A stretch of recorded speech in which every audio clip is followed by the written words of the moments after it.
Hey Hassan, what's going on? What's up?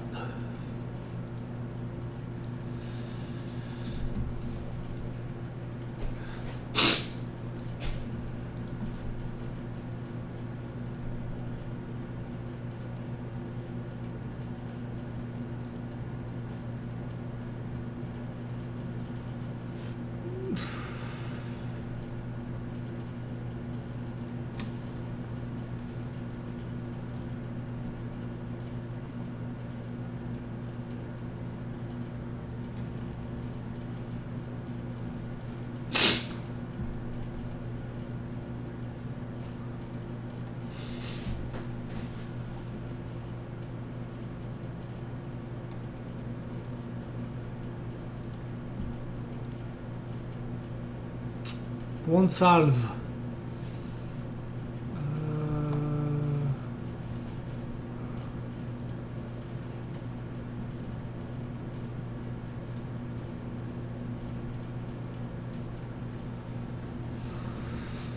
Cool.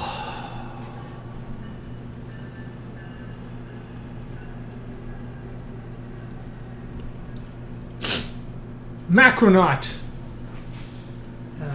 Welcome. I think you were here last night.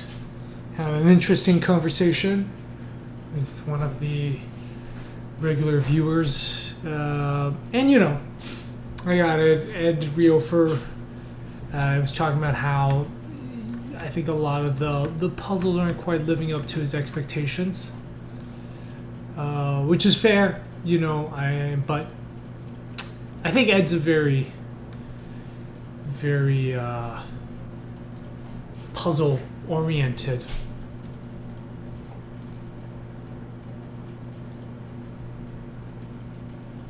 player, so that's also things for me to keep in mind. Ultimately, it's all a balance. Oh man, Barcelona, crazy stuff happening today.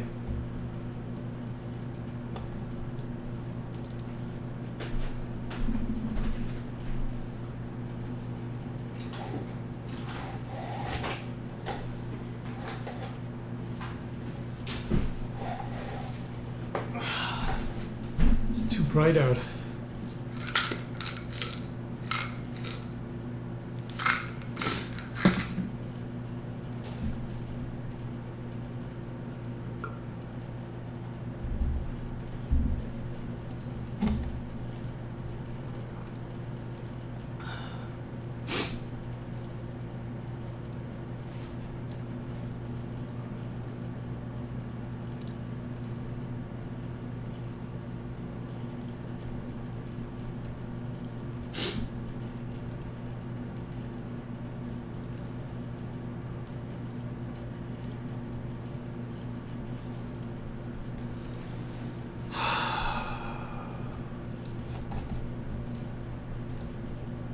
Hold on, Unity's stuck at the moment.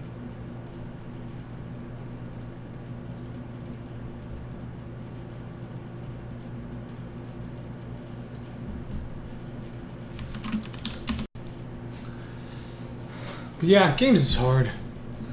Game development.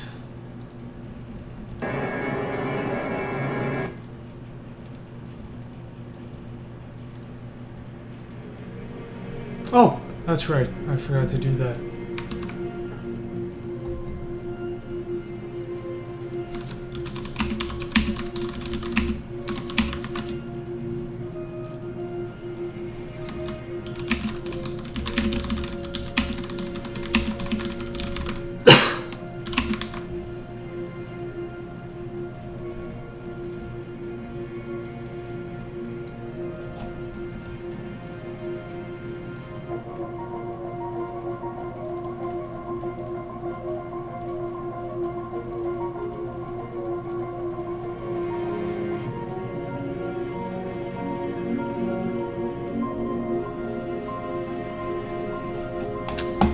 Come on.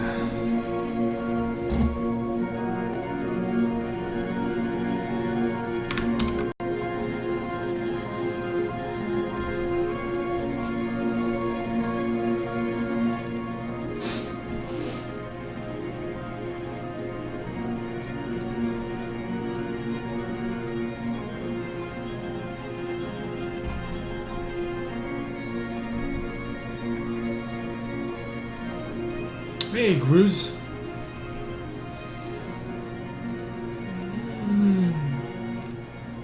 Yeah. So, let's see. We're going through and redoing all the hallways leading up to World 044. You know, I'm gonna have to restart Unity. It's taking too long.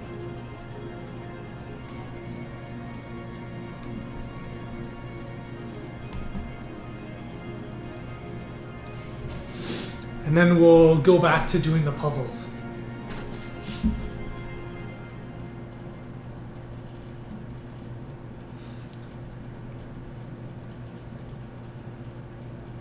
But yeah, the thing with I sort of went on hiatus as far as puzzle design goes, because you know I knew how I can approach making better puzzles. Like that's just a matter of watching people play and iterating on the design. But it's stuff like I think there's a lot of meta stuff with level loading, level selection, all of that which contribute to the overall feel of... Oh, man.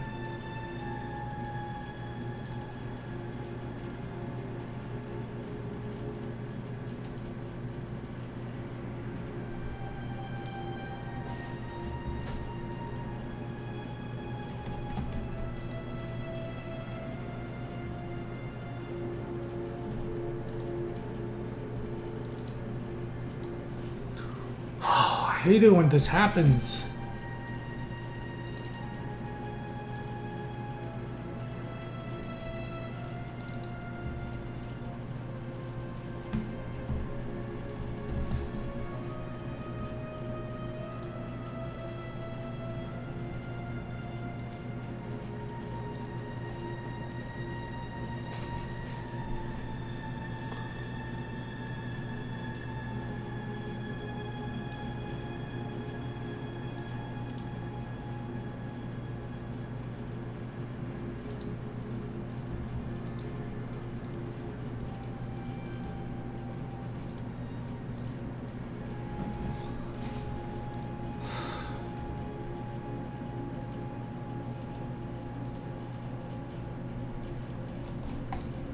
Yeah, it seems like I'm getting some errors.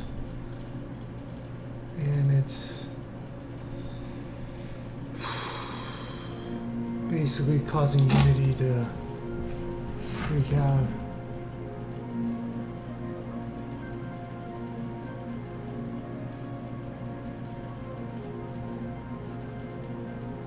So, scripts localization.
guys seen this before? Like, I can't even click on... I might have to revert because I can't even click on...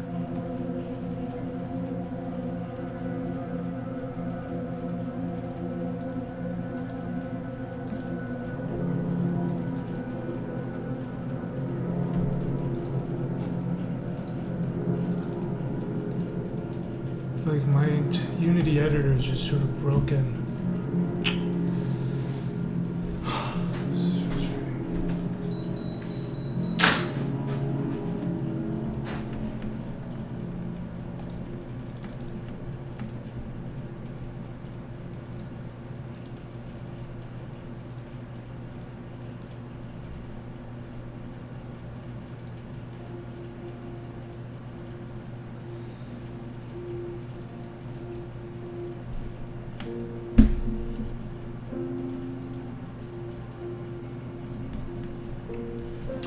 Hey, Chris. Sorry, we're having some... Oh, man.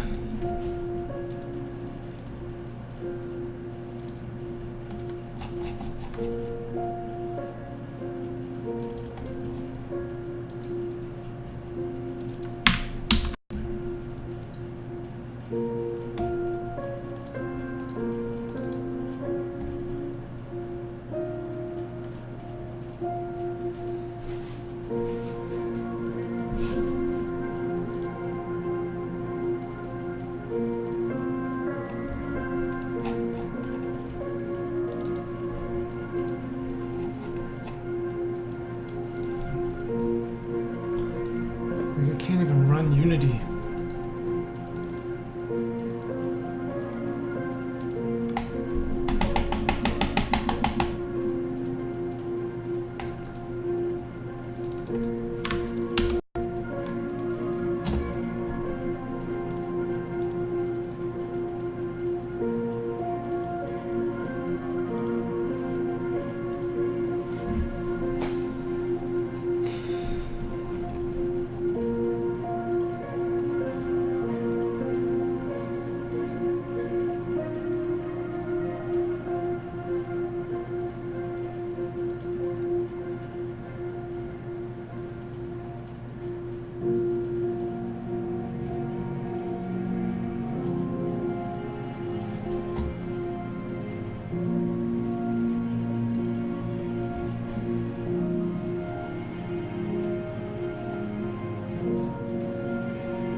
Let's try to get Unity to run.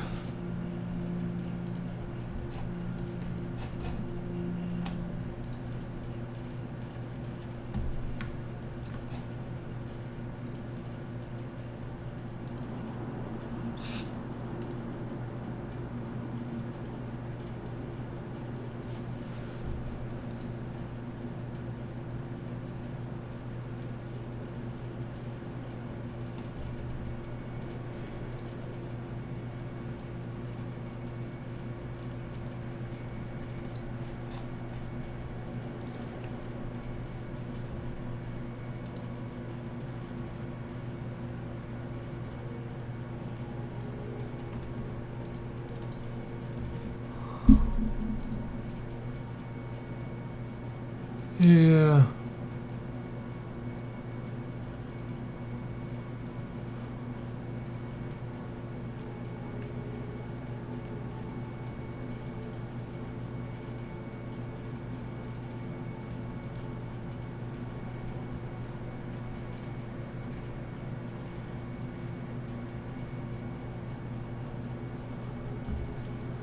Hold on. Okay.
Where's my favorites window? There we go.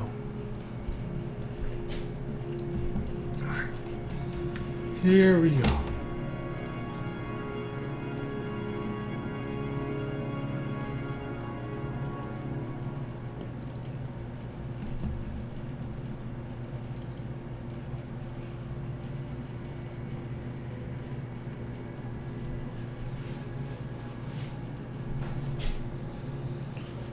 Alright, let's so I guess if there is like an error with something that's causing Unity, yeah, it's kind of annoying because so we have this problem with this, and it just resulted in the entire editor freezing up.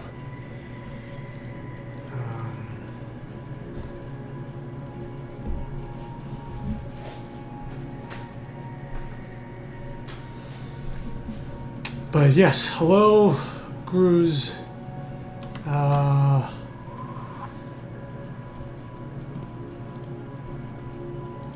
And Doombox.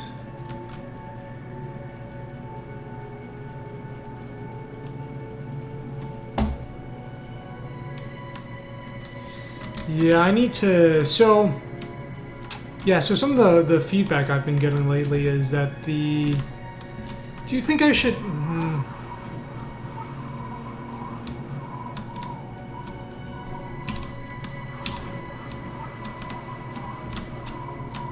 Oh, come on!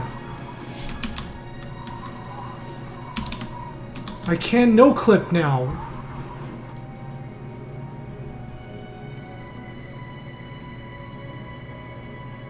Ah.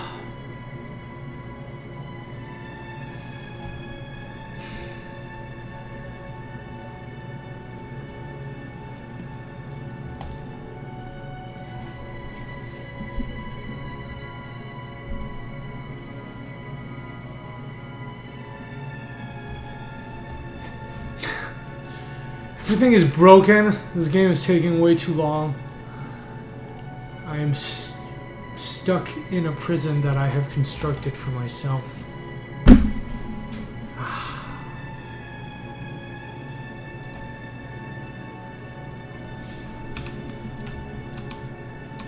Oh, come on. Why? Oh, which part of it is breaking no clip?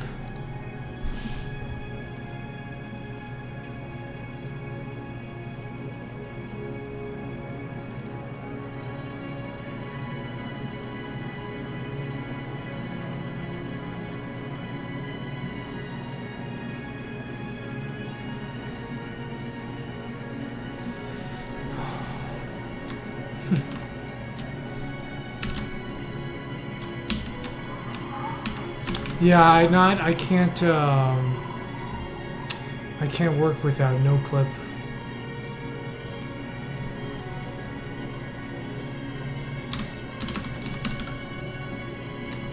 Ah.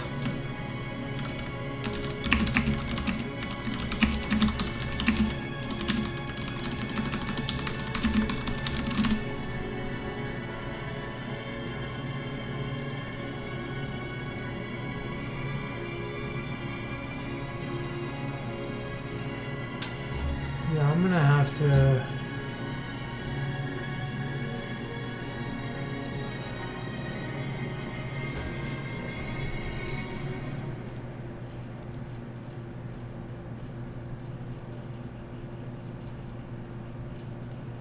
Yeah, I'm gonna have to go back to an earlier revision.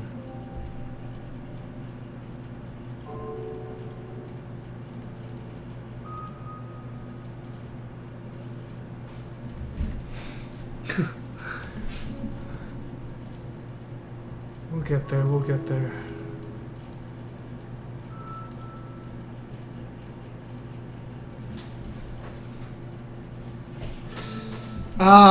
Development. Yeah, it's going well, you know.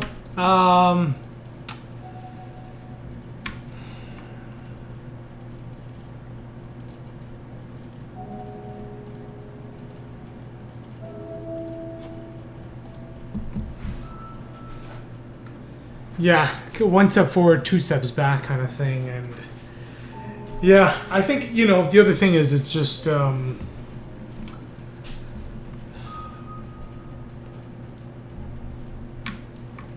the standard is so high.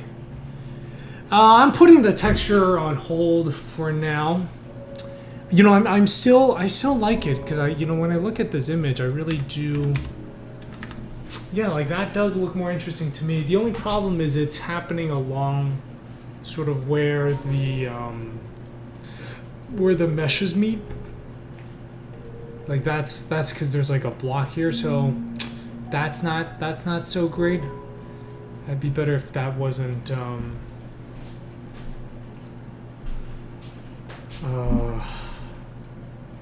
if that wasn't the case.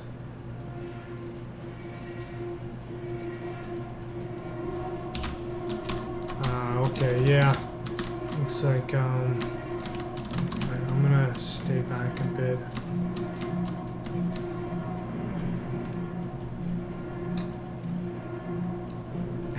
Yeah, because you know the thing is, because the game, everything is related.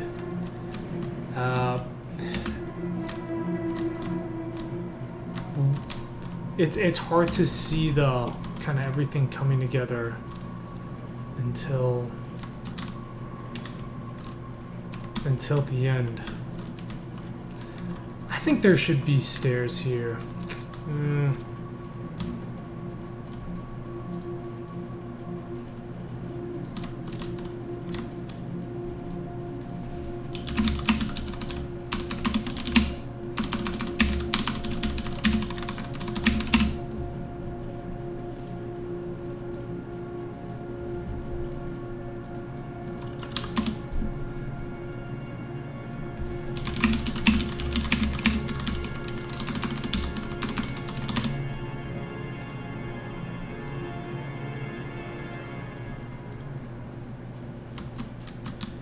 Well, I do, but it still sees it as separate triangles.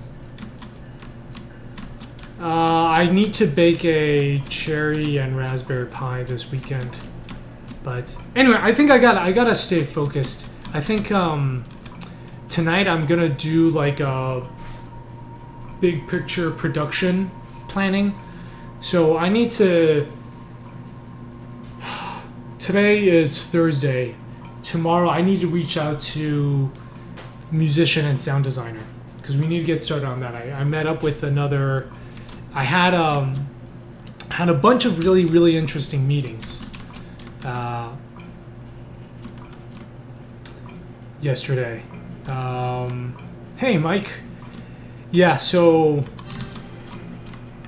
there's a few things. Sound design for the game is not too bad. There's not a whole lot of like sound effects, but music is going to take quite a bit of time. and so I need to move forward on that, and that gets, there's going to be a lot of like legal stuff to consider. For example, album sales. You know, does the musician get all of that? Well, okay, yeah, like that might make sense if they're selling the album on Bandcamp, but what if you're doing a Steam bundle, like game album bundle, right? And then in that case, I would be sort of managing the overhead with that. And then you got to make sure you get permission. So if you put the game on sale, you can also do the bundle on sale, right? Or like if the game is on sale, people buy the bundle, you know, then how do you split the revenue from that? Because if the album isn't on sale, but the game is, well, the bundle is still cheaper, and then you're sort of like paying people to buy them. Anyway, there's like a million considerations.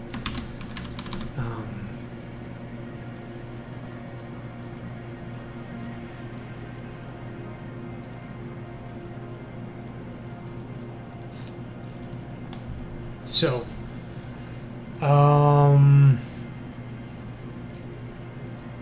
I need to, need to reach out to musician and sound designer. Need to finalize the artist selection. So there's a few people who I think would be great to work with, and I'm gonna do an art test to kind of figure out who would be the best person to work with. Need to and then I need to make a budget for the rest of development and get funding for that. Because at the moment I do not have enough funding to finish the game. So we have to sort of figure that out. No, I don't think any of the artists are in Chicago. I don't even think anybody from Chicago applied.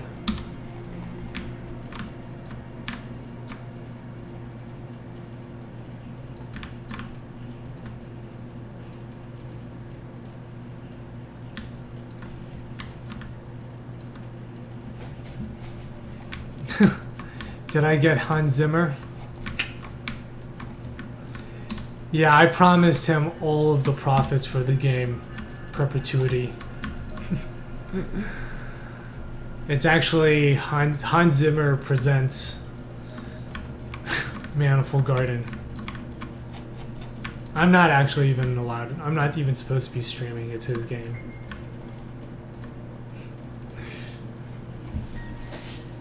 So, musician, artist, programming tasks, budget, and I'm like doing some hallways, making hallways look better. And then what I need to do is I need to start working on puzzle design. I need to get back into puzzle design. So I'm going to show you guys what I'm doing with the hallways. Basically, we have a space. So previously all hallways looked like this. You know.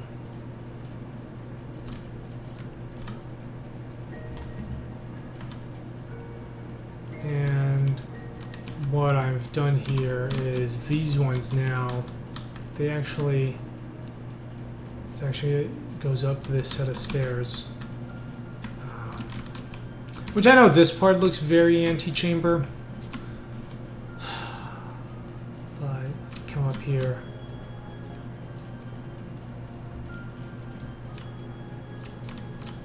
You know, I'm trying to get like a church-like feel to things. Of course, I'm going to need to put a secret doorway here somewhere.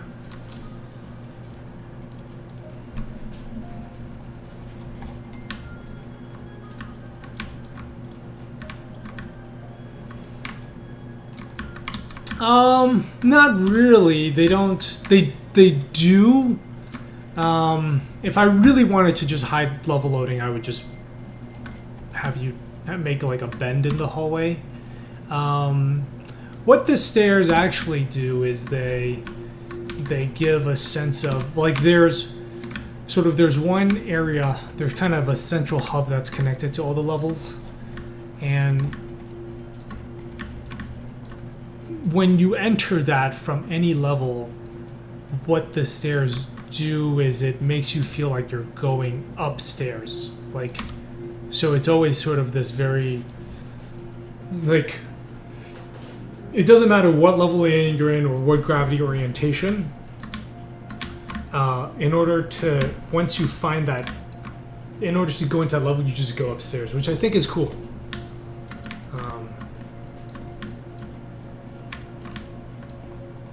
How do I stay sane? I don't. I don't.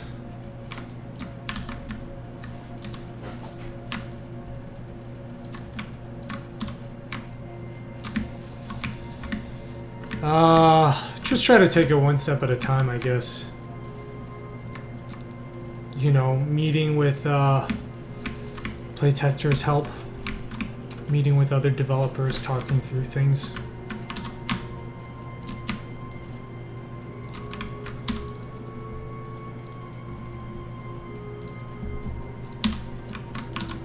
But yeah, gamer standards are so high these days.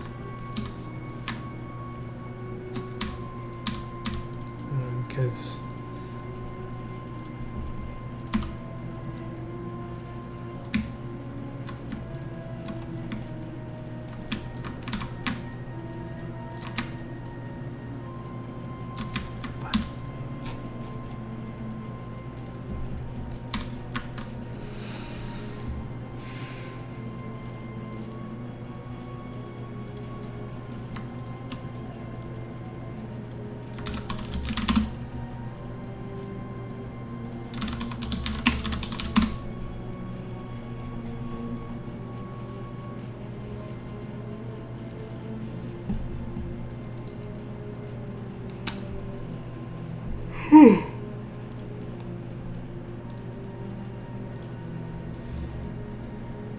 hey, casual games. Yes, I am pretty excited about that. It's all gonna contribute to the feel.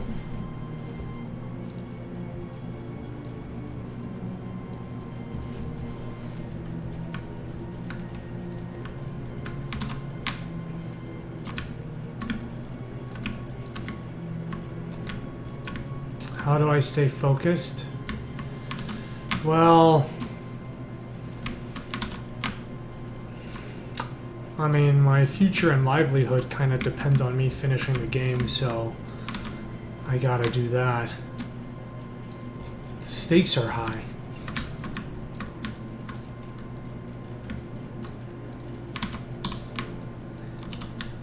I don't even know if I'm that focused. Try streaming. Yeah, you just have to treat it like a job, you know? Streaming does help. Streaming, but streaming helps me treat it like a job. Yeah, sticking to a schedule, streaming. Like, it's not just that people are watching. It's you know, there are expectations. Like, when I'm late to a stream, I feel like I'm late for work. Do I have a job right now? No. This is it. I treat this as my one and only thing.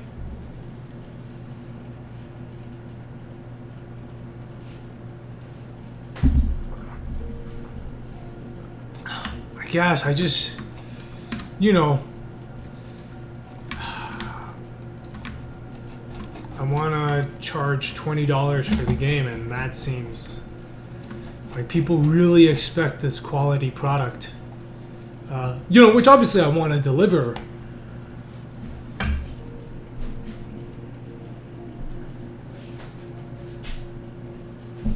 But, like, AAA games go on sale for $20.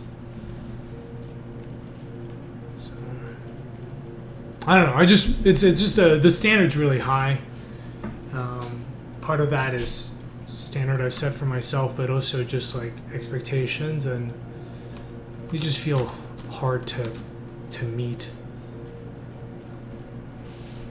Yeah, like I feel like to get attention, it's gotta be, as a puzzle game, my game has to be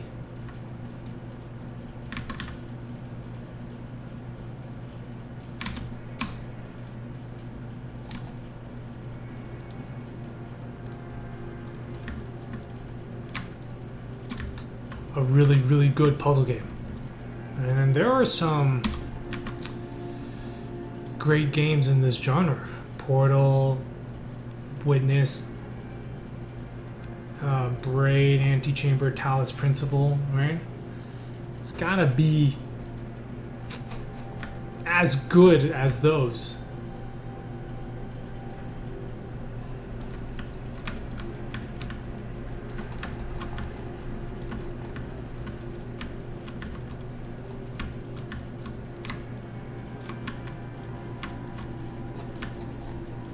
Oh, that's weird.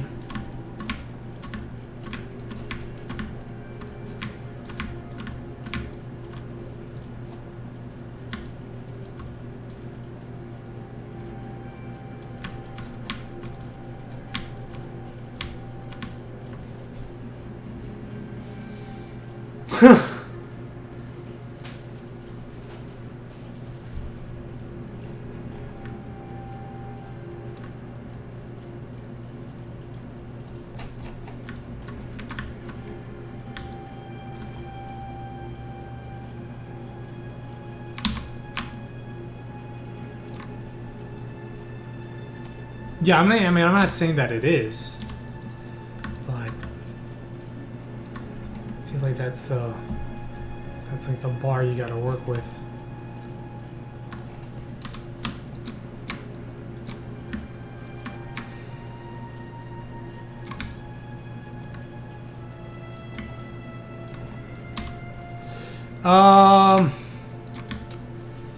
Yeah, sort of, like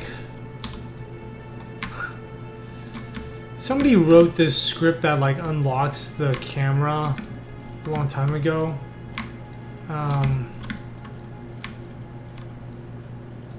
But it sort of just made me more confused.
Yeah.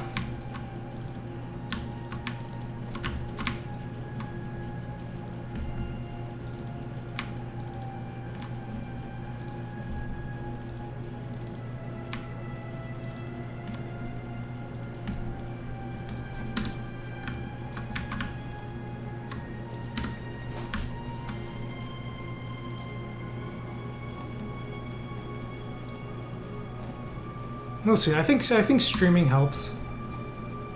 Gives people a better idea.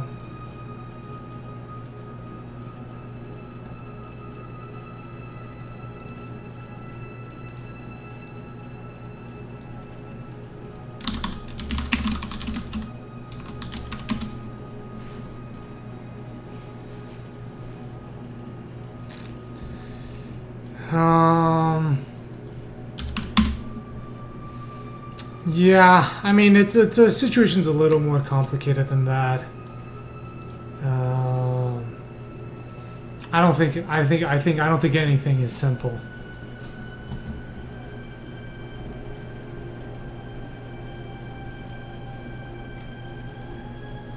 You know, because there's like Sony stuff like going through.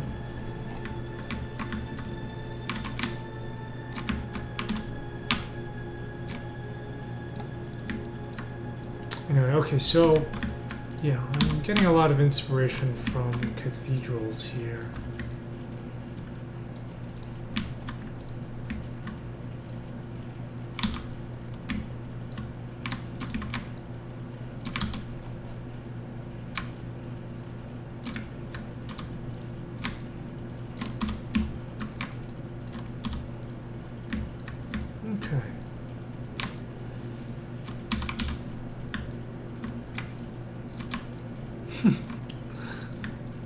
I saw your in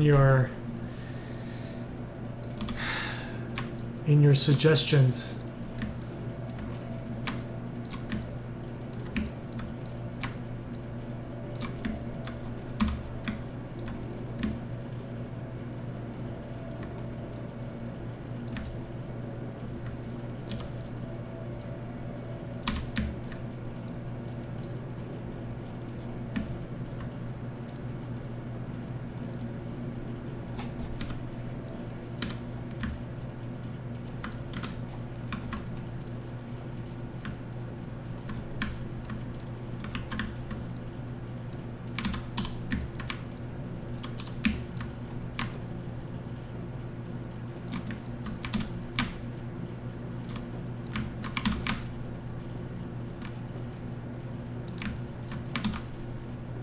I know, I saw that.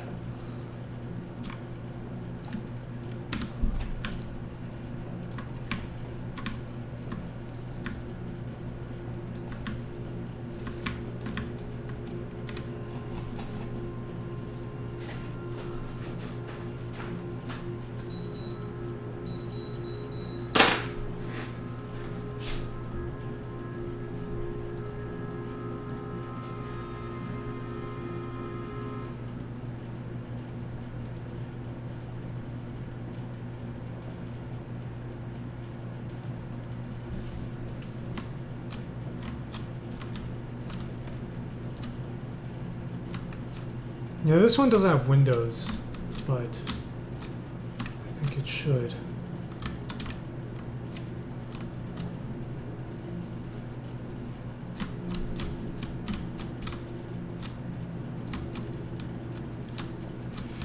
I actually don't have exclusivity, but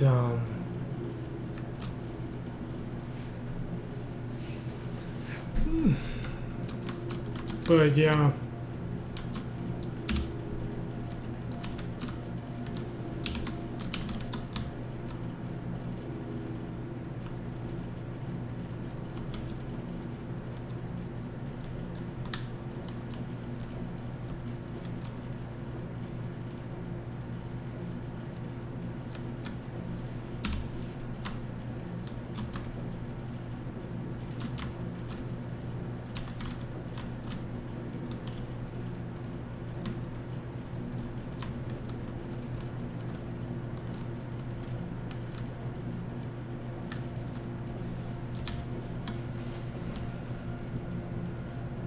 Oh yeah, no,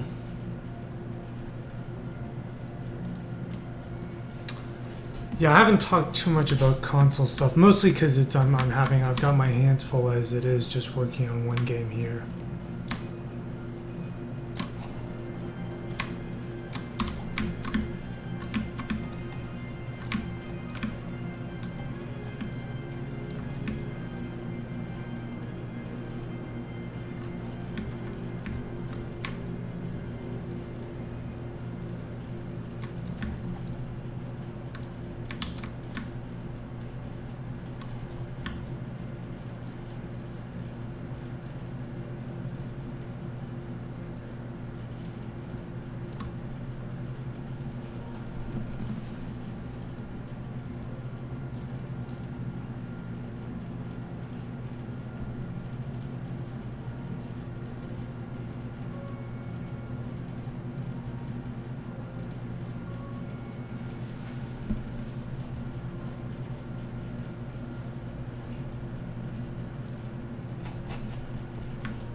Yeah, but it's all about it's, you know, everything is, it's all relative, right? It's about how much you make, you know, how much time you spend on the game, how much it costs to make.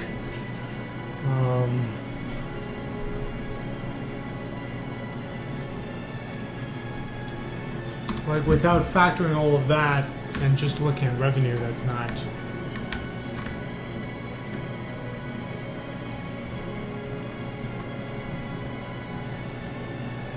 That's not really getting the whole picture.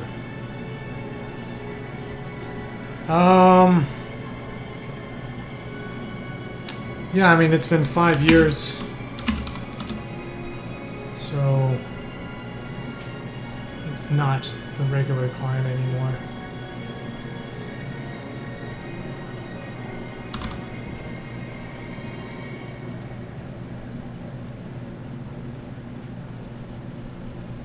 Yeah, I don't keep track of the number of tools.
Come on now, Photoshop is being slow?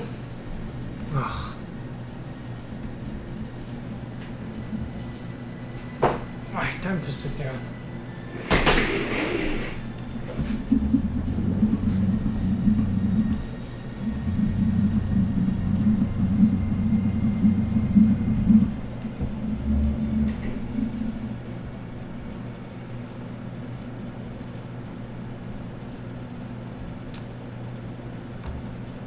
So yeah, for me, I need to, like, my break-even point is around 30,000 copies, between 30 and 40. Depends on how much more money I take. Right now, it's yeah, if I hit 35,000 copies, I start 35,000 copies is my break-even point. If I take on more funding, that number goes up to 40. Which, as I said before, is not, it's not like a ridiculous number, but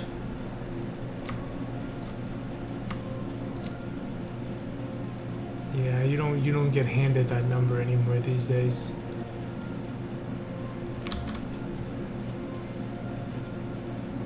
Yeah, it's after I pay Indie Fund,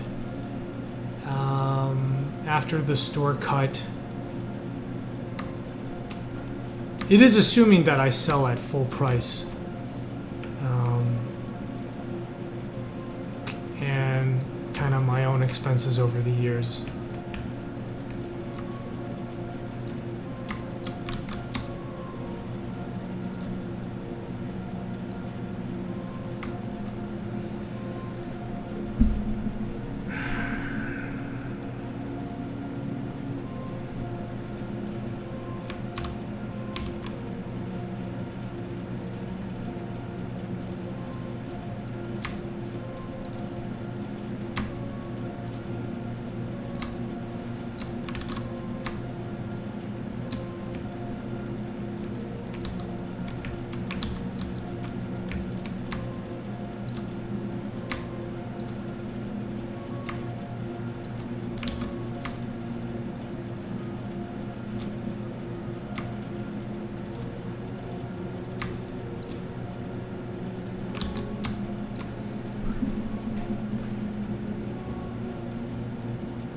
yeah, it's not like I said, not impossible, but it's definitely something you have to work for.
Yeah, well, I mean, the thing is, I don't think the first game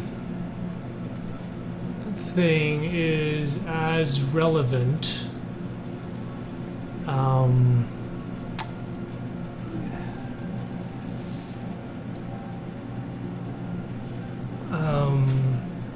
What I mean is that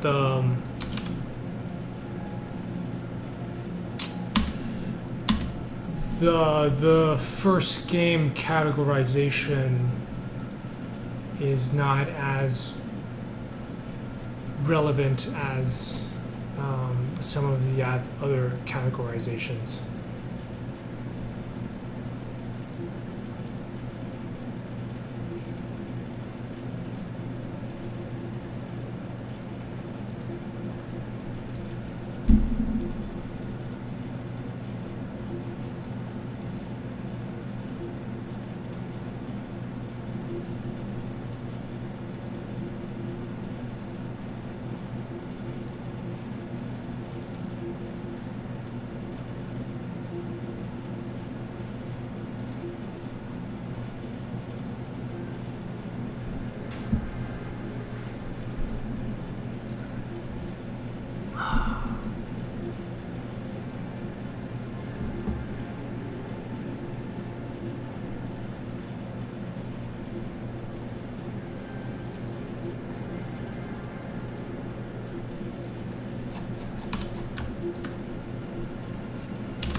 Right.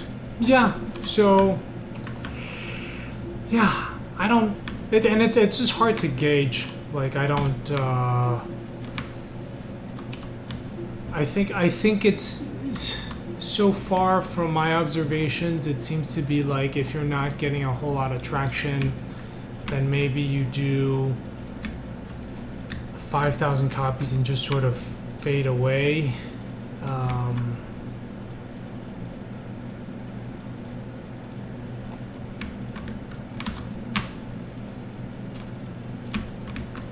I mean, it's more than you got to get more than 35,000 people to know about your game, right?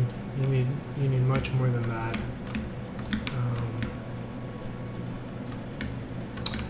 Antichamber has sold a lot. It's to date it's sold I think maybe over 1 million.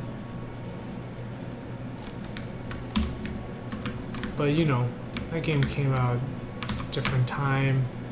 I think the closest recent game is The Witness.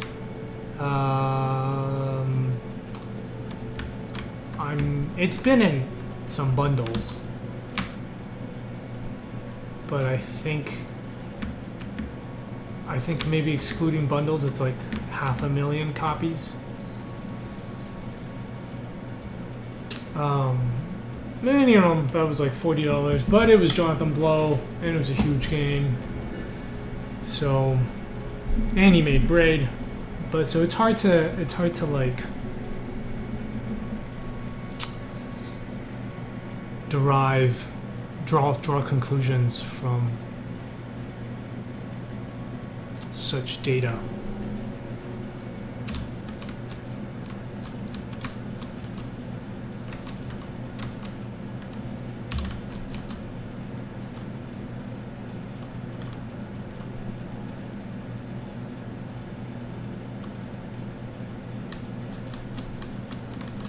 Yeah, I don't think though.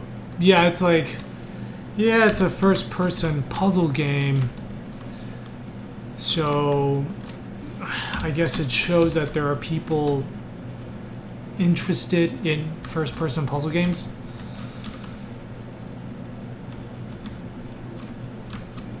But yeah, it's not.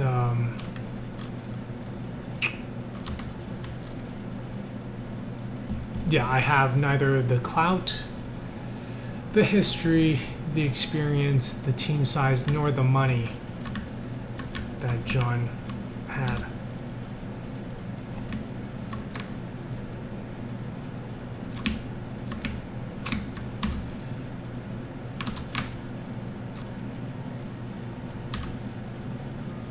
But you know, Tacoma doesn't seem to be doing well, and I think that's sitting at like 6,000 copies.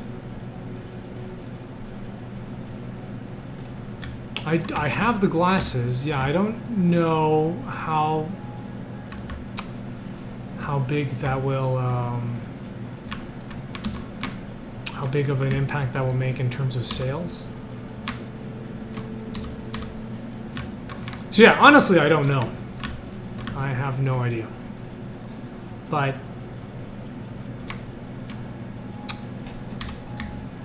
currently there are about Tacoma. I don't know, man. I mean, like, John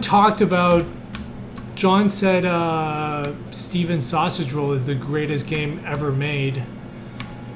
And that's at like 4,000 copies.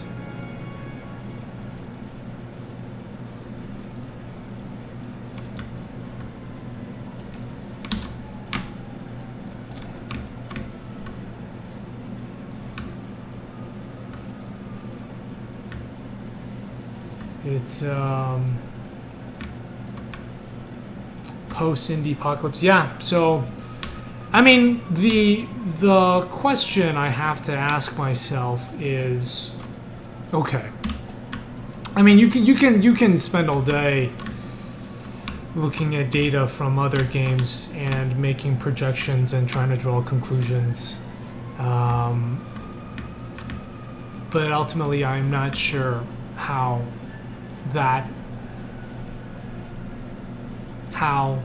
helpful that is. So, to me, the question is, as an indie developer, in this post-indie apocalypse world, what can you do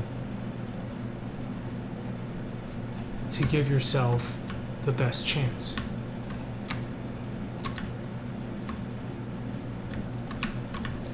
Right? So what can I do? So I'm not looking to sell 1 million copies of the game. Let's say, for the sake of argument and for ease of calculation, like, let's just say I want to sell. My goal here is to sell 40,000 copies of Manifold Garden.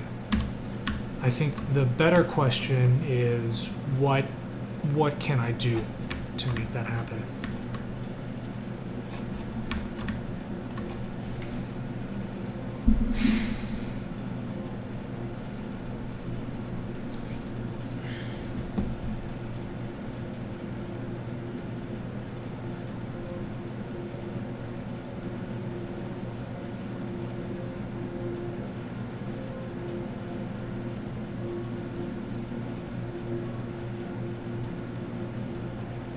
Right, but my question is sort of not doesn't account for that, right?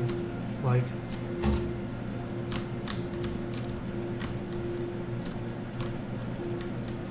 Like what so I obviously want a lot of people to hear about Manifold Garden. Yeah. You know, currently there are about 7,500, I think maybe almost 8,000 wishlist editions for Manifold Garden. It's pre-release. I haven't made the gameplay trailer. So it's like, what can I do to give myself the best chance? Because ultimately, I think analyzing the other games has very limited value because you don't know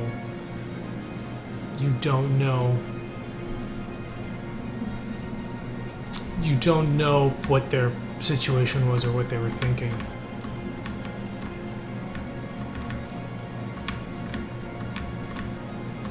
All right, yeah, it is all marketing. Okay. Right, and I would nowadays, yeah, I think it's just more important than ever. So when I think it's like, okay, well, what can I do to give myself the best, like what's good marketing for me, right? Because I don't have millions of dollars and I don't have a lot of money to pay YouTubers or streamers. Yeah, streamers and YouTubers are the way to go, and I can't do that until the game is done. But they also not crazy about puzzle games.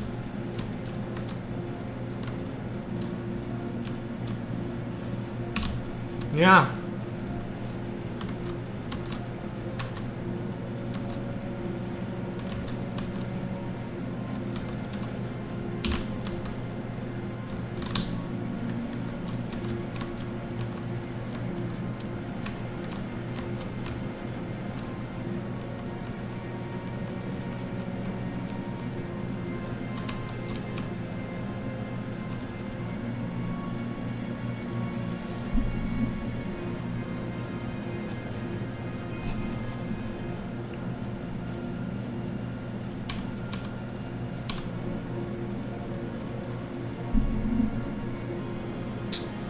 So how can I do it?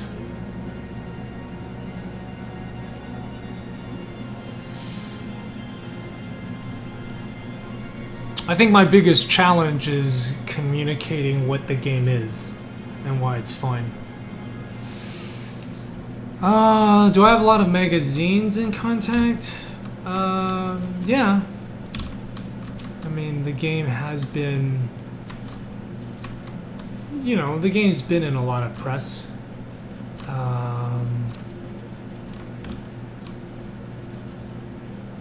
Like, I guess perhaps what it would be best for me to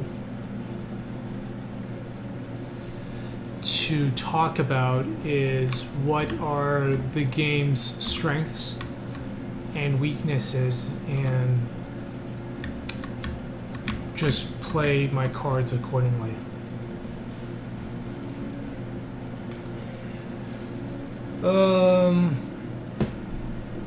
So I'm going to start off with strength, and I guess you guys can feel free to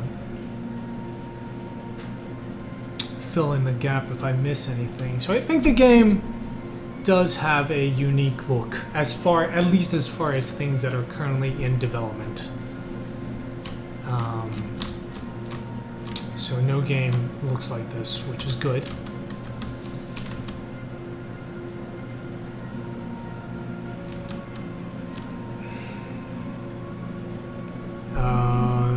Another strength, I think there is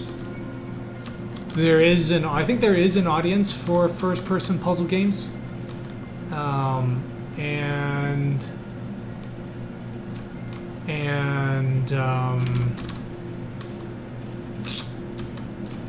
that's good. Like, I don't have a whole lot of competition. Like open world first-person puzzle games. So I think those are two things that I have, and I think I like to think I have cool mechanics like with so you know we got this wall wrapping. Like I think I can get really far with the visuals, and I think that's good. That's now.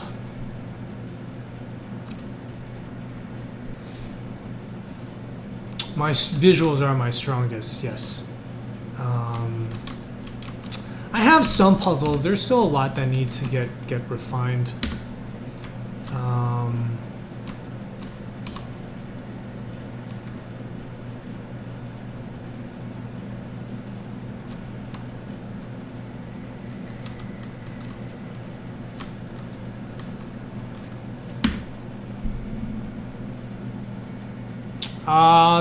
They have actually showcased Unity Manifold Garden quite a bit. I think it's like might even be on their. Yeah, it's like yeah. Look, it's on their website. So yeah, they do showcases, and they have shown the game, and it's been in like all the Game Jam videos. Like, Unity's a huge supporter.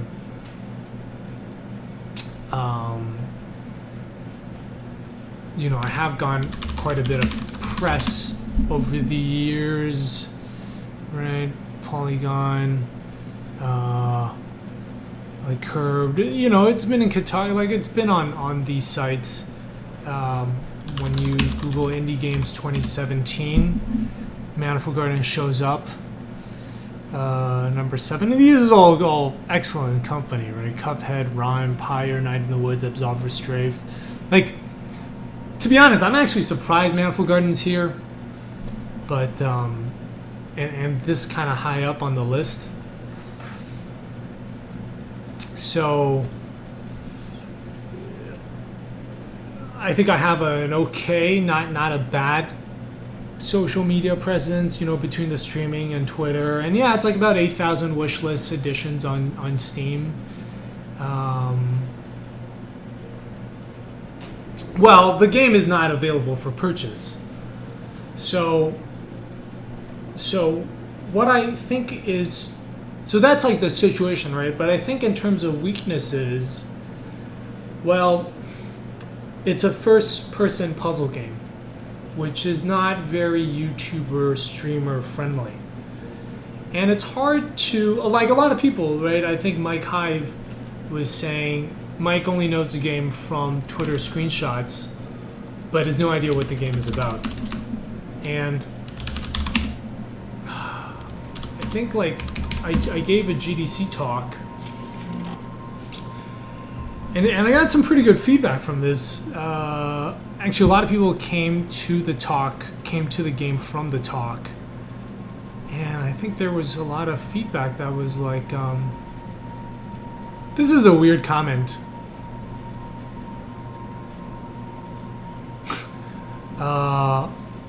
Because I am not wealthy.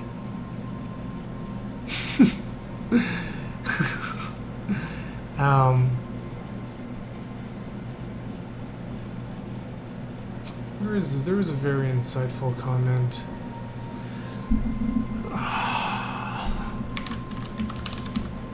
Oh yeah, see? This guy said it. He's like, so I've seen this game a lot, and I never really understood if it was more than an architectural showcase. Now that I see it in action, I get it with the box dropping example, and I think Willem should showcase this more. And I've been wanting to do this more often, but I wanted to wait until all the mechanics everything was good enough, like all the visuals were good. So it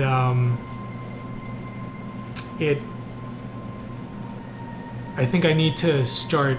Yeah, I think the biggest hurdle at the moment is communicating the gameplay, why this game is interesting, why this game is fun.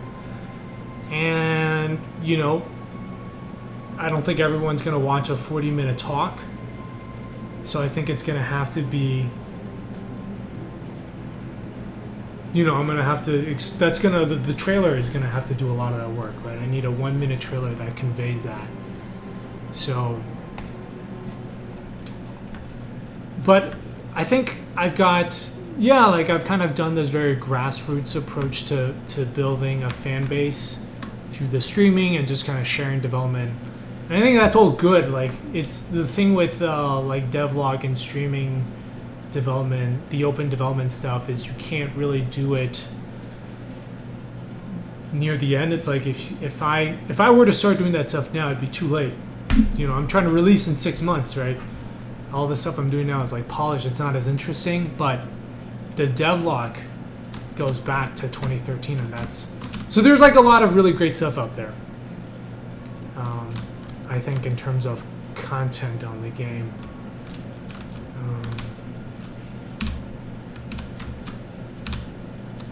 So I feel like I've got a good start with that, but yeah, it's gonna be, you know, the game is not super streamer friendly. It doesn't have high replayability. I mean, we do have some of that, right? I mean, there is the water that can be redirected, and you can grow trees, and there is, but I think when you're talking about the sandbox, there is sort of towards the end, the sandbox streamer element. That is, it's not a 2 second. Yeah, definitely not. It's not 2 minutes. Not even 2 weeks. It's like, it's probably 2 years.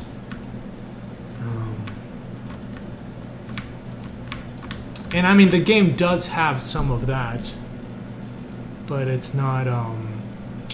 Will show a lot.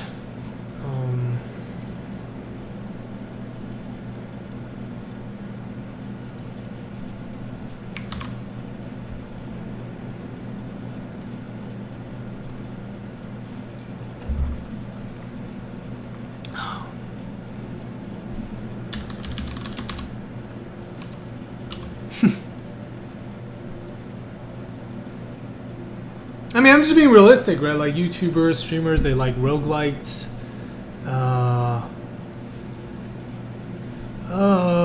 mean, there is sort of a story.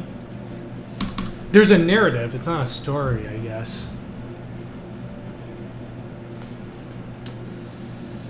I mean, I think the game is worth $20. It's more just sort of a lot of the conversations now. I know people were not. It's just like none of that makes sense for the game, you know. But a lot of people are like, "Hey, B Money, thank you for a Twitch Prime subscription." What is it? I know a lot of people weren't super happy with Tacoma, given its length, as an example.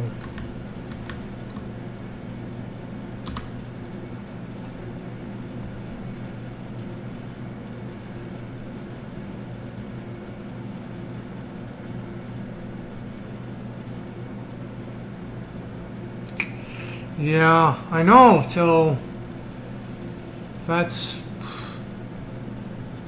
I mean, there are different ways of solving puzzles. So one thing I'm thinking with is maybe their reactions, like when they discover something crazy or weird, right? That, like, the sort of maybe some of the mind-bending moments, the Doctor Strange moments. So it's not so much like, I think the game needs to have stuff that they want to talk about, like, whoa, did you see that? Or, you know,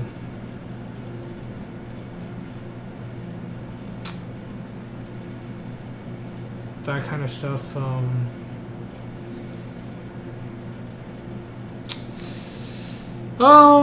Not so much an easier. I am trying to make the game work for multiple audiences, right? And like when one of our chat viewers, he's like He's a really big puzzle guy, and I think his taste is quite similar to John Blow's. And so he really likes this game Recursed, Steven's Sausage Roll. And those are hard puzzle games. I bounce off of Steven's Sausage Roll after half an hour. And I'm making a puzzle game, and I was like, man, I'm not. This is too hard, not fun. So,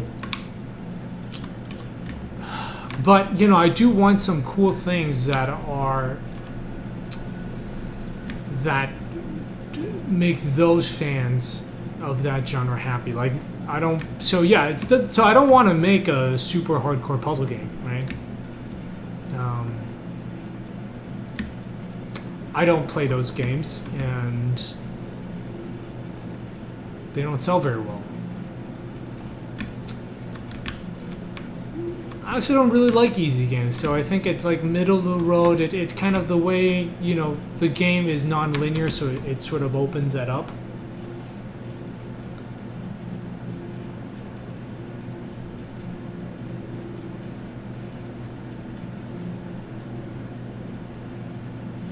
Sure. I suppose, I don't want to call it streamer bait, but there are things.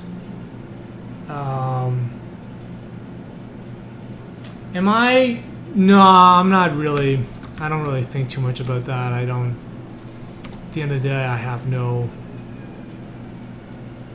control over that, right?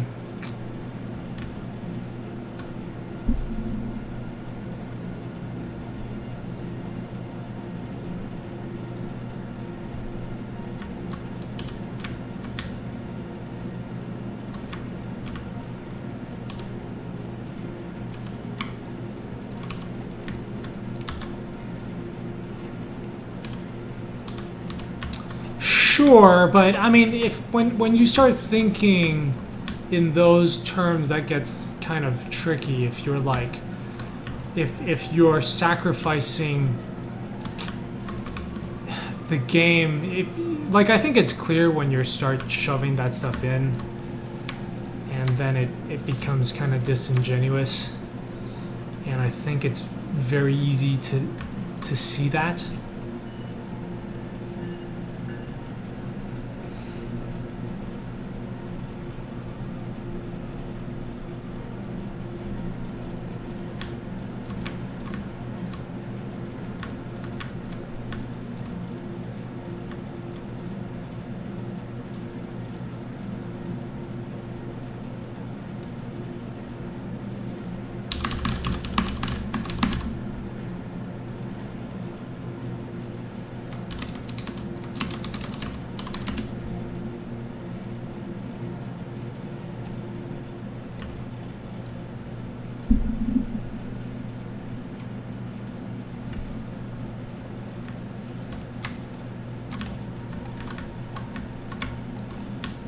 Right, I think, like, I don't think my game is gonna appeal to people who like,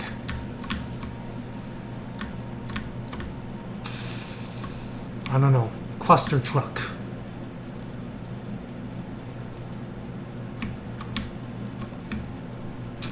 That does come in the end. I do have plans for that. But yeah, there is some stuff for players to respond to.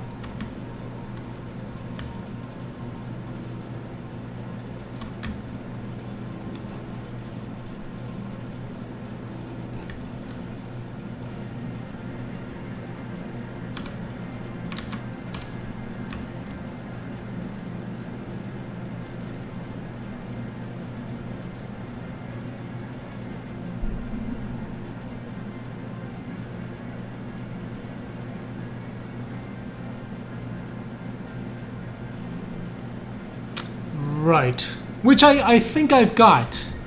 So that's sort of like when, you know, I was talking like this puzzle game player. He's like he really wants the Steven Sausage Roll experience, and you know, I know the game is a puzzle game, so it's gotta have good puzzles, but it also has to work on a level that has these other elements.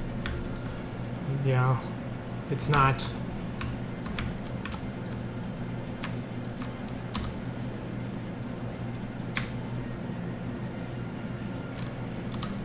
And I do think at the end of the day, as much as I'd like to have everything, it's going to be a compromise. I'm not, you know, it is not exactly a zero-sum game, but time I spend on visuals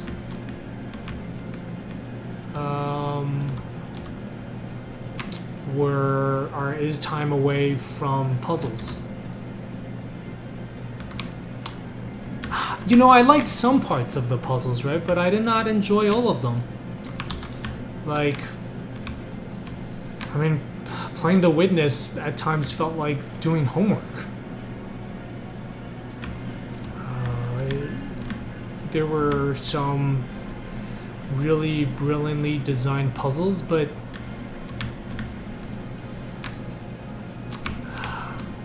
yeah, it felt like work every time I play the game, and that wasn't very fun.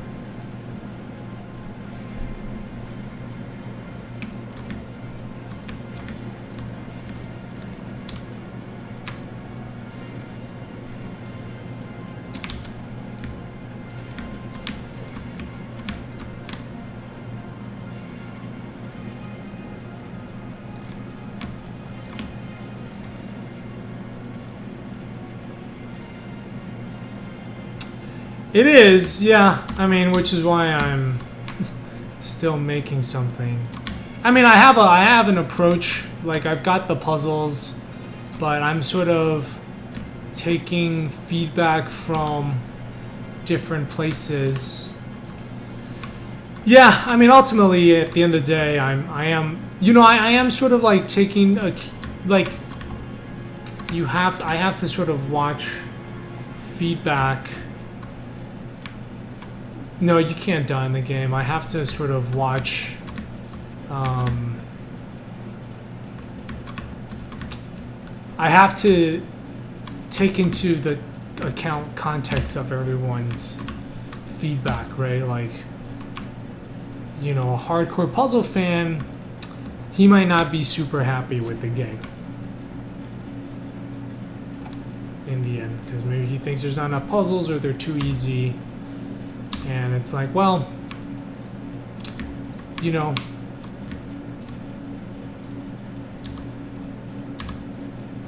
if there's like a few interesting puzzles at the beginning, but at least everyone can get through, to me, that's sort of like,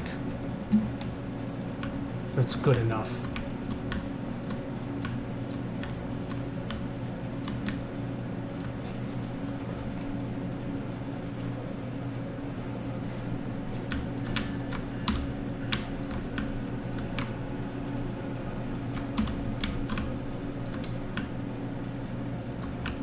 It was.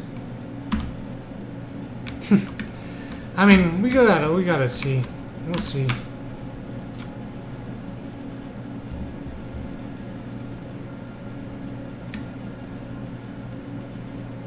Yeah, because like the thing is, I'm not even like a hardcore puzzle game, right? Puzzle gamer. I like interesting puzzles, but I don't want to solve 500,000 of them.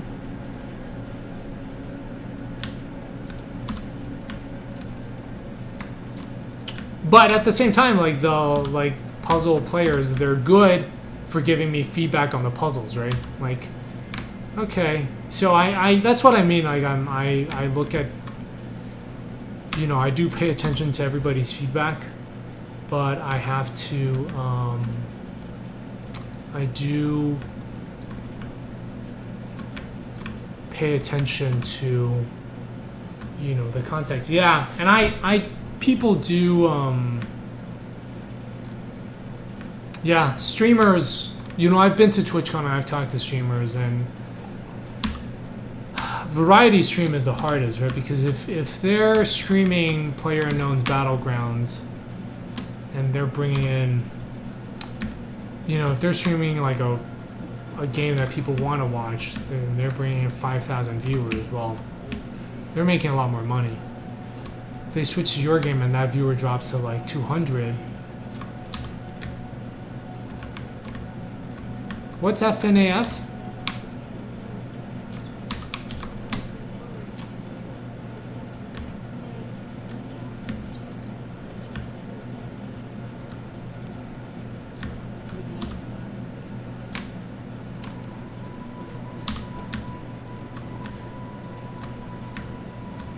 Oh, Friday Night. That's a horror game.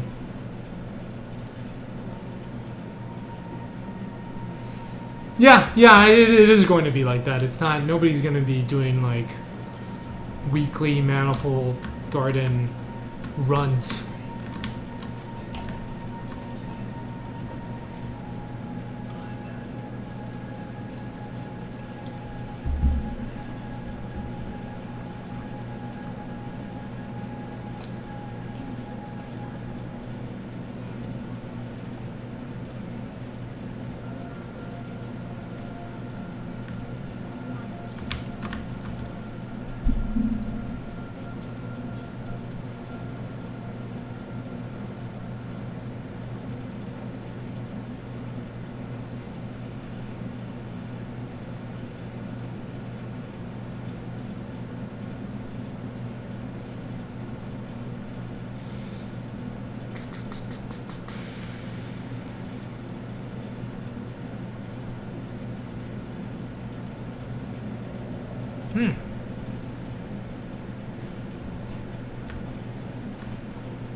How did Strafe do, by the way?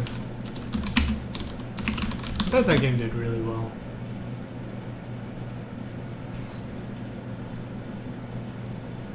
What the fuck? Holy shit, Strafe only sold 20,000 copies?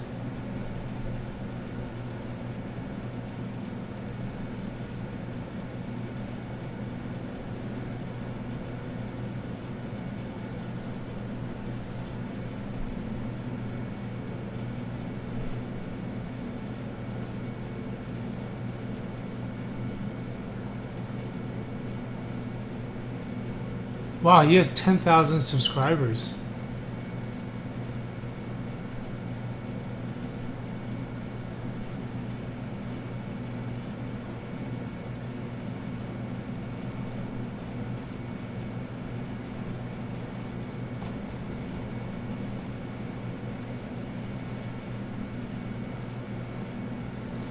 Oh, that's surprising.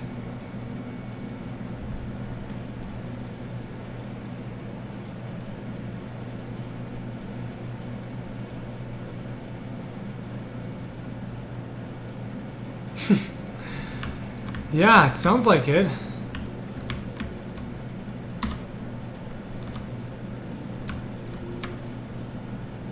How much was it? What's this true sell for? 1996.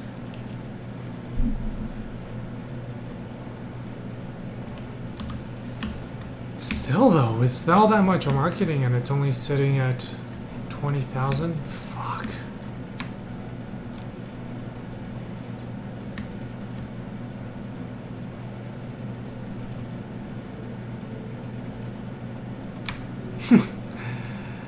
I mean, that's a tough question, Macronaut, because the thing is, sure, I'd like to make a timeless classic, but that's not really up to me to decide, and if you are going for that, I think you're in for a world of pain.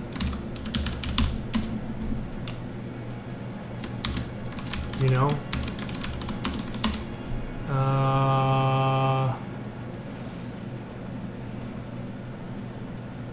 And you know, it's hard to answer that question because I don't think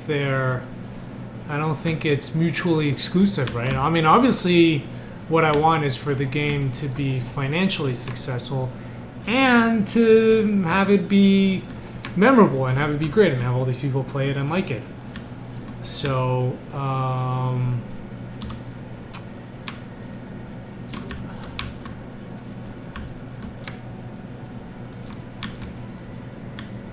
at the same time, it's like it's been 5 years. Like I at this point, I think with what I'm looking for in life, I kind of just I'd be happy if the game, if I had to choose between the game selling well and everybody hating it.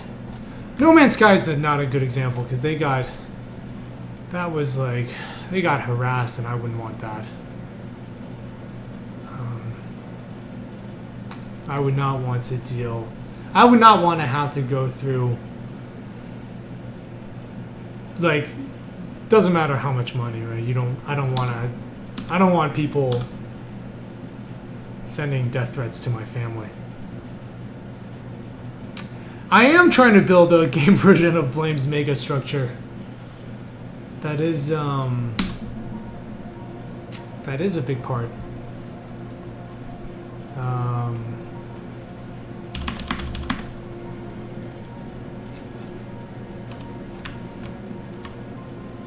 But yeah, so, at the same time now, it's like, yeah, it'd be if maybe the game was just sort of okay and not, I'm not like, it's got to be the best puzzle game ever or a classic, right? I think at this point, if I'm being honest, like, the way I'm thinking is, man, I just want to finish this game. If it's a good game and people enjoy it and I make enough that I break even and maybe can support myself doing a few other things, then I'm happy. And I think for me that doesn't feel like asking a lot, right? Just because I think your question was like, do you want to be super rich and have a shitty game, or do you want to have an amazing game and not make money? And I don't think it's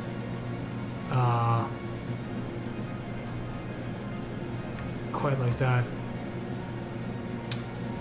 Damn, yeah, I hope, well, I'm glad to hear you're okay. But yeah, that was pretty scary stuff.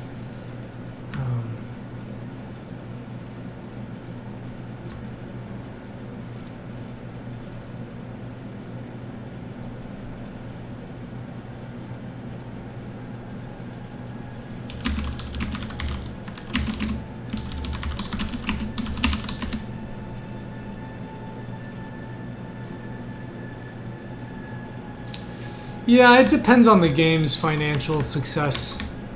My immediate plan is to just take a break. But yeah, it does depend on how the game does.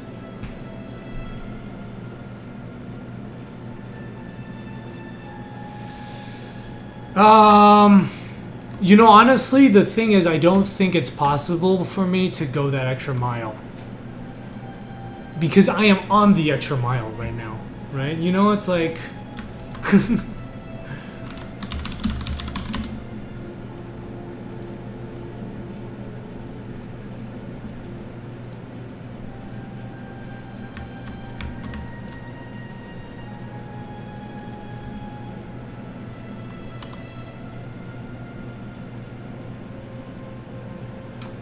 Well, if I have anything to stream.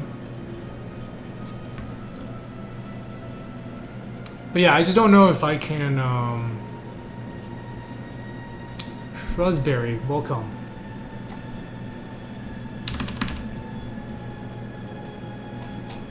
Mel, were you near the... Well, you probably don't want to talk. We'll talk about something else. We're just talking about indie game development. Which... Oh, that is a good one.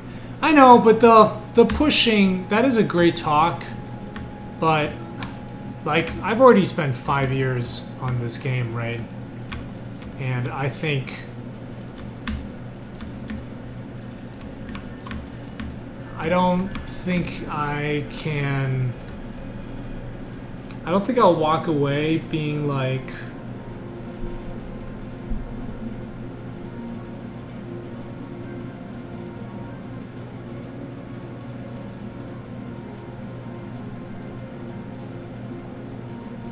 I mean, maybe, but at some point, you have to ask yourself, right? Like, after 5 years, is that,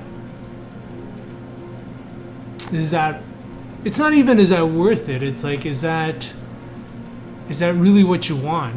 Right? I mean, it's not about, sure, like, even to make a game that's a classic, but at the expense of what, right? At the expense of having a life, having a family. So, I don't know. That's all. And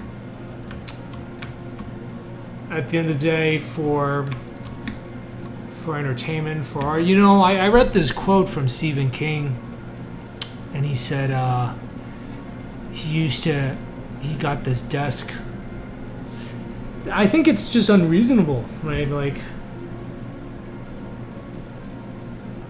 if I spend I would not want to spend another 5 years on this game. Like, it's just not the... Yeah, I read this quote from Stephen King. He said, he when he sort of had some money, I guess after he like bought this really wonderful desk, and he bought this house and put the desk in, he had this like writing room. He always wanted a writer's room, and he put this like giant mahogany table like inner center of the room, and he just spent kind of the next 2 years there writing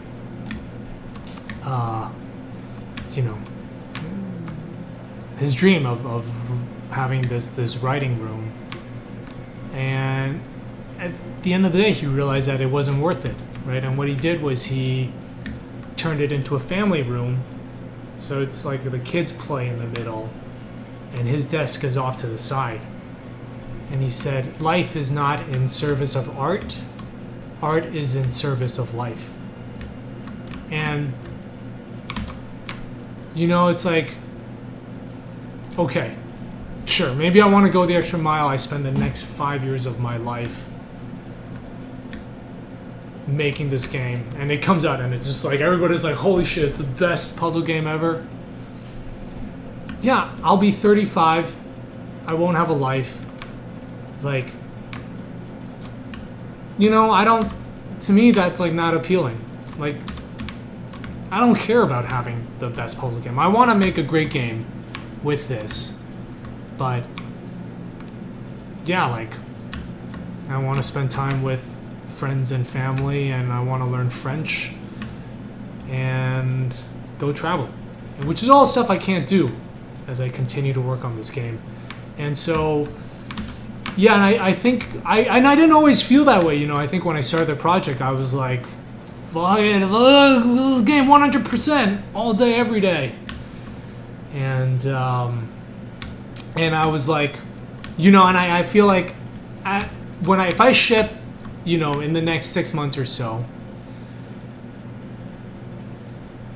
I will make my peace with it. Hey, хорошо, да. Не очень хорошо, не хорошо, но хорошо. So yeah, so I am putting it out, right? It is getting close, but it's like,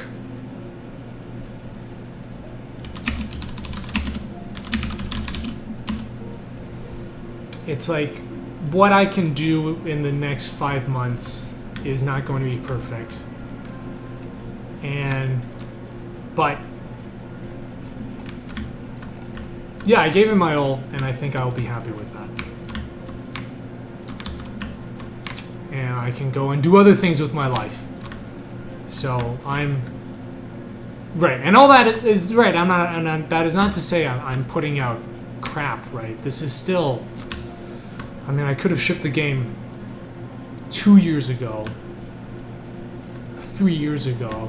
So in a way, I've already pushed. I've already pushed that. So we'll see. Yeah.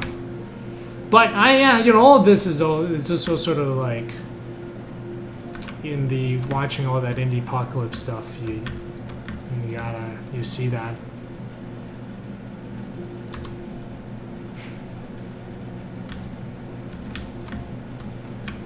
fun. 5 years is pretty long term. I've already pushed it. So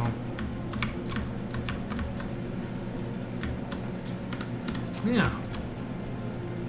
So that is I think that is my approach to it now. And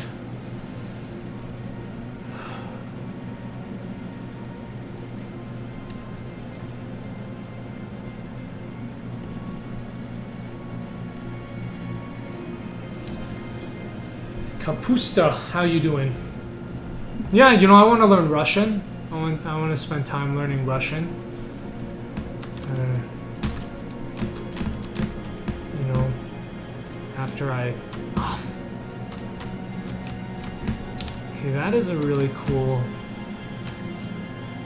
look. But yeah.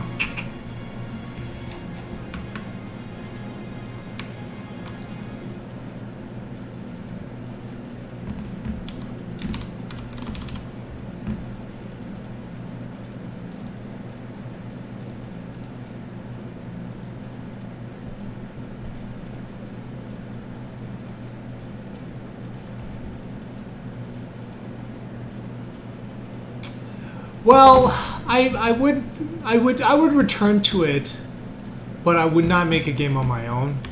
Like, I think the only way I would do it is if funding is provided and I can work with other people, and there's a clear, we have like a really good plan of shipping the game in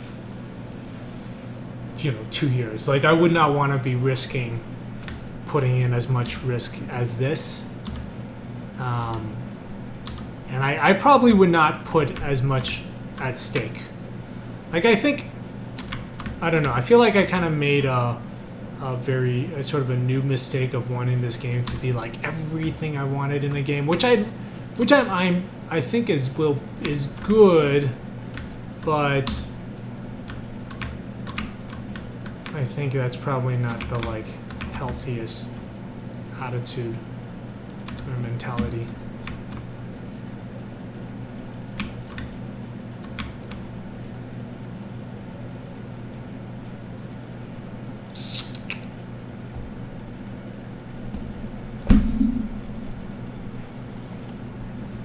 But yeah, working with other people would be really cool.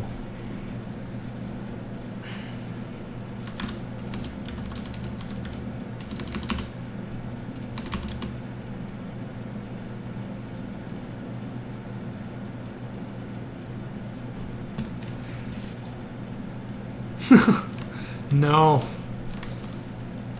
not at all.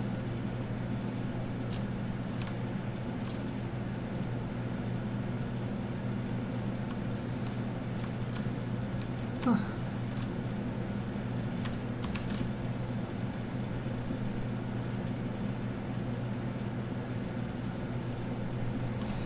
Yeah, working with others works with, sure, but I'm kind of done working by myself.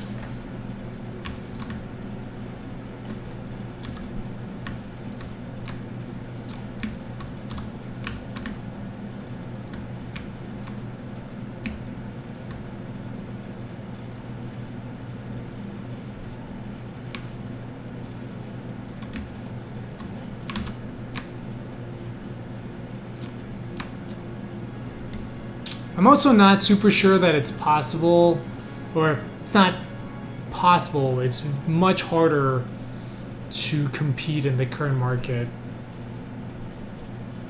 by yourself. Like, for example, it took 6 months to do all the UI, level loading, level saving stuff.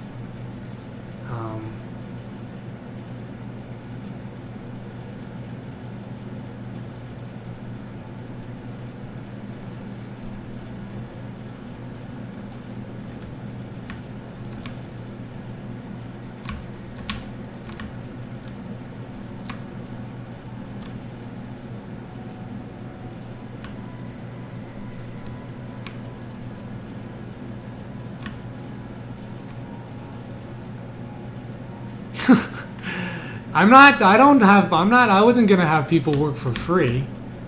I mean, I have people helping me now, and they're all paid. I wasn't suggesting having people work for free. I was talking about, yeah, I mean, having people work for free, that's a totally different challenge.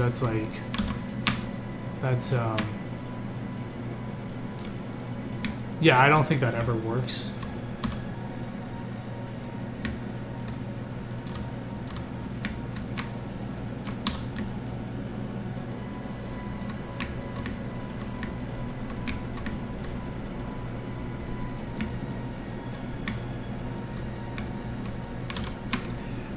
The thing is, if people offer to work for me for free, I wouldn't even do that, because then they're not reliable, you know? Like, you pay someone to work on your game, you know, there are expectations, and they can be enforced. No publisher helping out with marketing. Yeah, no. Just me.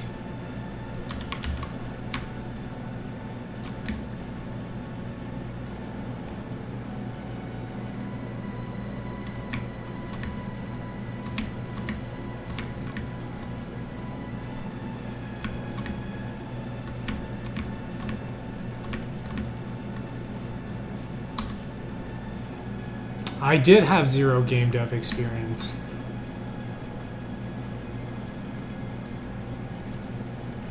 How do I market? I guess I'm technically marketing right now, right? This game is Manifold Garden. That's not my game. It's on Steam. You can add it to your wish list.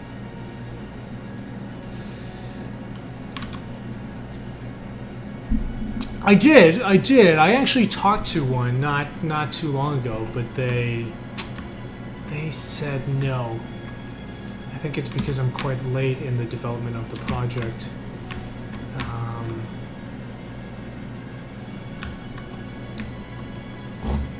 But it would have, you know, it's tricky though to work with a publisher. So let's say I get a publisher. Let's say I get Mike Hive. Mike Hive Publishing, Mike Hive Games is gonna publish Manifold Garden. Now industry standard is like 30-70 split. Okay, so Mike Hive is just doing marketing for me. He's gonna take a 30% cut. It's really hard. I mean, there's a lot of work. Like dealing with platforms, getting features.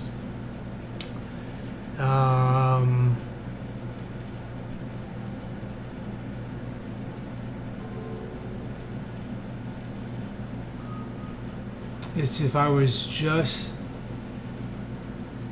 6 months saving loading. Okay, so UI was a full month. The saving loading is tricky because of the way Manifold Garden does dynamic level streaming, right? So that means that the game is like it's not separate levels. We're not. I mean, this is on and off. I don't think I was just doing that alongside a lot of other stuff, but so it's like Skyrim. It's like an open world game, right? The levels are kind of like loaded in as you're moving.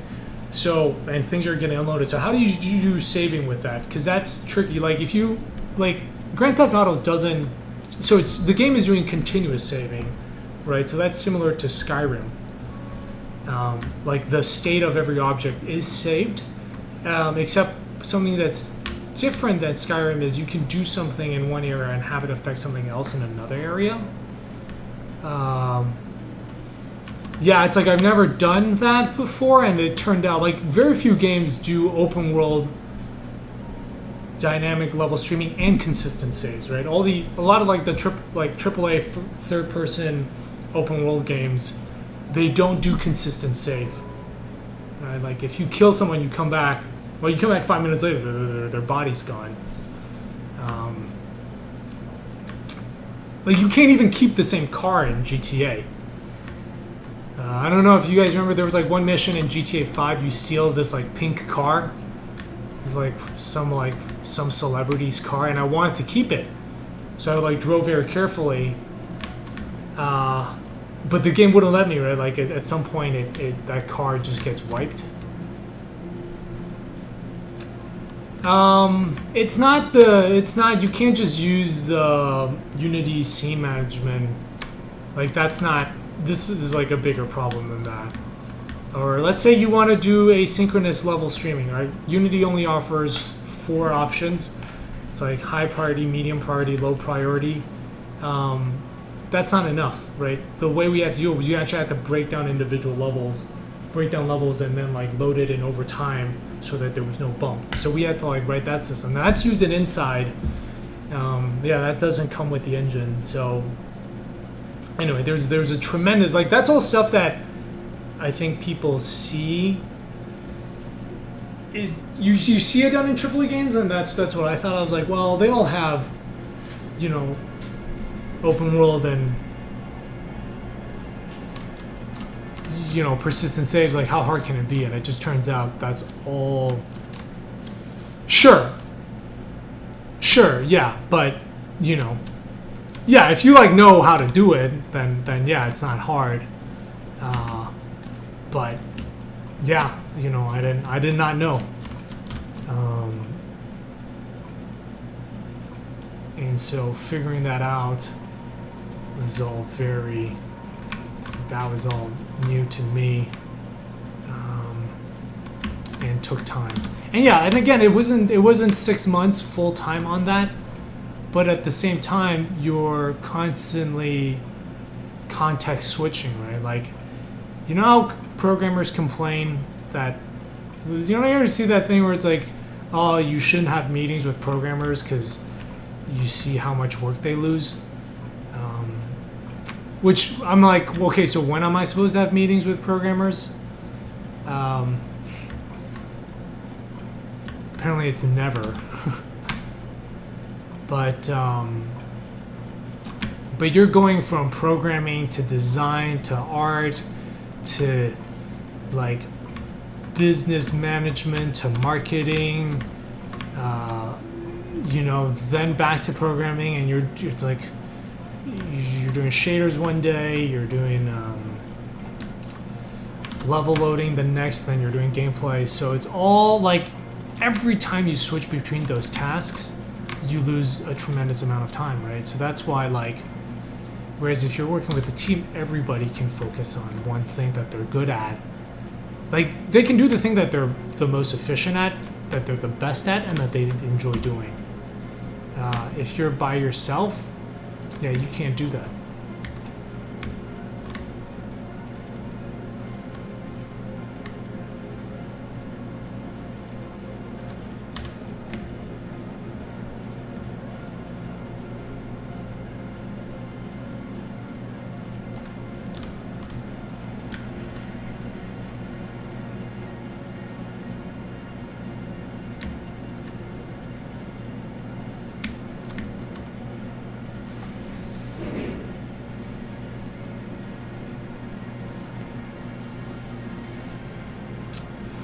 Sure, yeah, and that is what we are doing, right?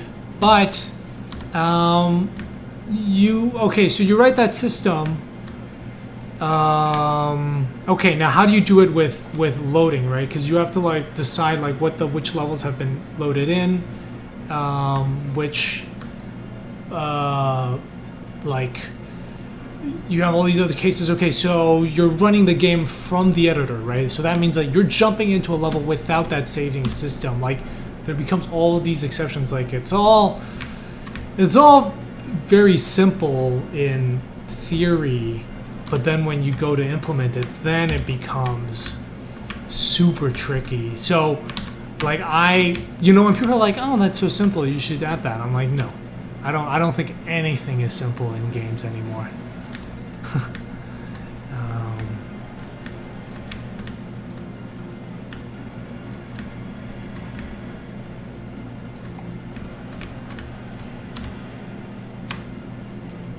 And it's all like as you start, like the general stuff is all really easy, but then it's once you start talking about the specifics and the implementation of that, then it gets really tricky. And then on top of that, you know, this game's got to run at like 60 frames per second. And, you know, at the same time, I'm thinking about, okay, well, the puzzles are not good enough, or like the art needs to look better so it looks less like Antichamber. And, you know, I've got an interview with, you know, a game journalist. And like, I start doing the beta. Can I figure out funding?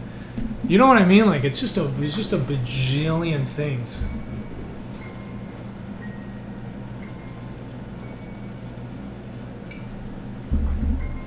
So everything takes a long time, and then you're constantly switching between all of them. And I don't, and like, you know, like Firewatch is an indie game. Yeah, that's with 8 people, a publisher that gave them money. There are people from Telltale. They worked on Mark of the Ninja. You know, it's like they got that guy Ollie Moss, who has a big following. Like, that's like you know, that's like Dave Grohl starting a band with, I don't know, Jack White and calling it an indie band. Which, yeah, I guess that would be. But yeah. Anyway, and that's like that's who's in the indie scene now, right? So like, I can't compete with that. So anyway, thanks for listening to me rant while I make this church level.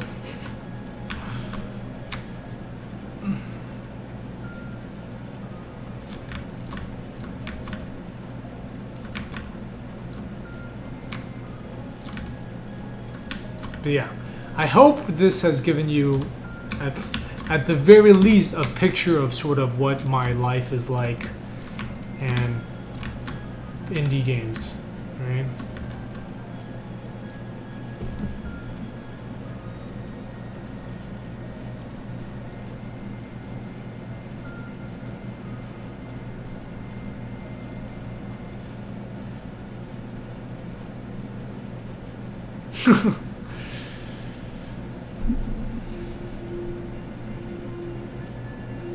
Ranting is just part of game dev.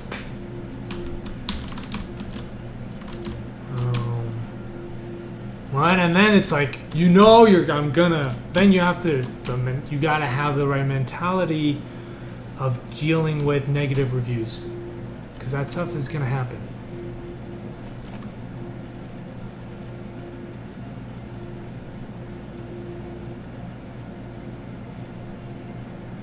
I think it probably does kill mosquitoes, but I have not gotten it.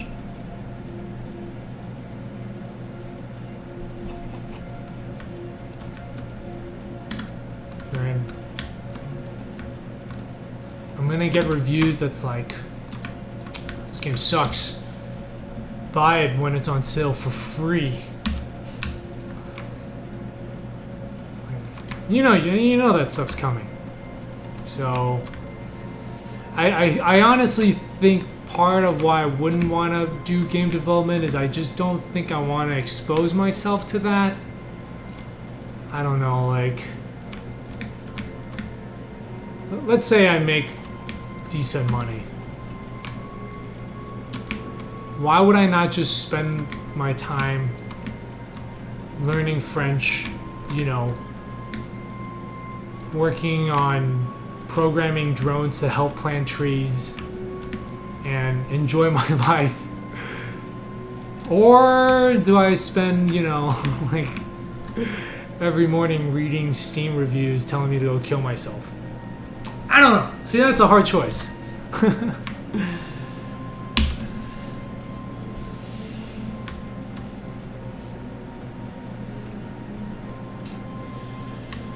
Yeah, right, and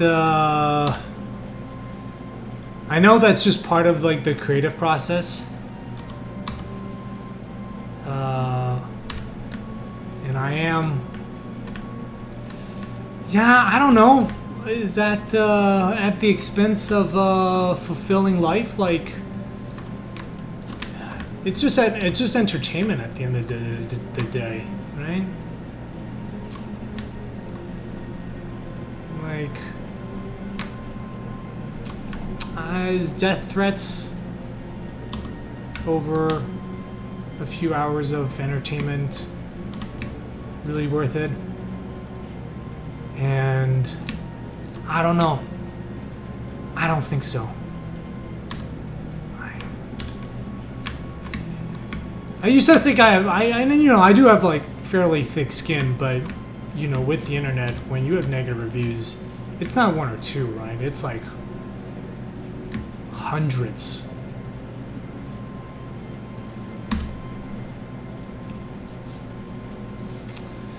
Yeah, I guess I'm probably, you know, I mean, ask me again after the game is out. I'm sort of, oh, did you see that? Like some devs were talking about how they got this email, and it was like, oh man, you know, this game is really good. I bought it, I had fun, but it hasn't been updated in 6 months. Like, it's so disappointing to see that the dev has stopped supporting it. It's like, dude, that game came out 2 years ago. It was made by one guy.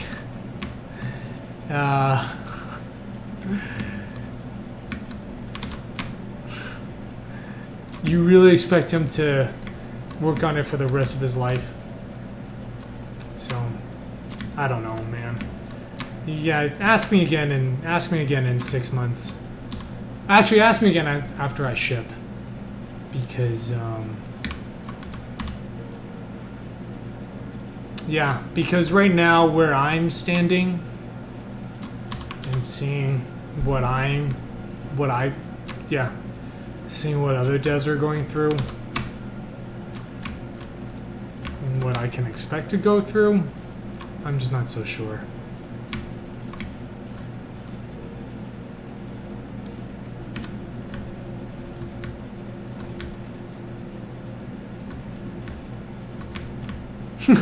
Yeah.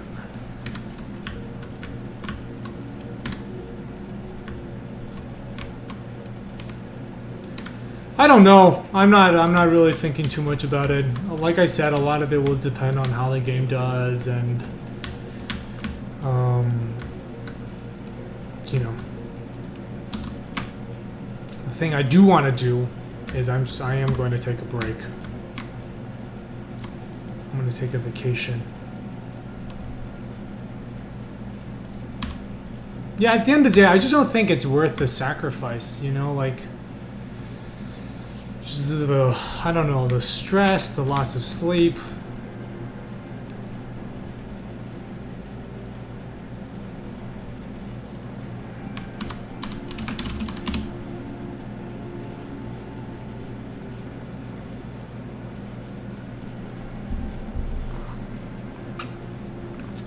I mean, the constant update isn't even just gamers, right? It's like engine stuff. So, say, you know, Unity recently got rid of Unity script, right?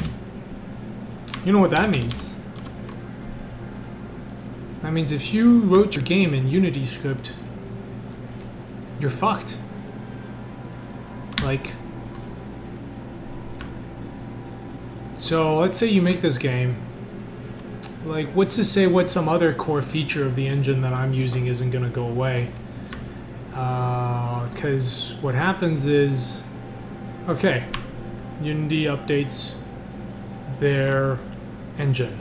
So some feature that you relied on to make your game is no longer being supported. Right, but I mean, that's just an example, okay? So, like, let's say you're not using some other feature that you depended on, and Unity stops supporting it. And I understand, like, they can't keep the things getting much better. Okay, so you're like, okay, that's fine. I'll just use the old version of Unity. Well, actually, you are forced to update because let's say your game is on PlayStation 4. There's an SDK that you need to use that Sony requires, and that's only compatible with the latest version of Unity. Sony's not going to support some old obscure version that only your game is on, and their priority is on new games. So they're not going to support that. So now, like, what are you going to do? Right? So these are, like I'm saying, these are all these things that that as a gamer or even as a developer, if you have an experience that you don't know, and that's like, yeah. So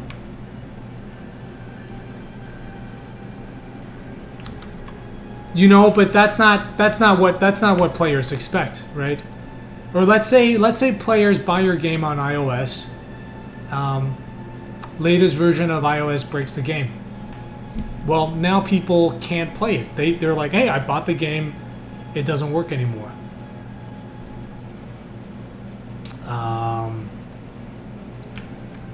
Here's a negative review on the site.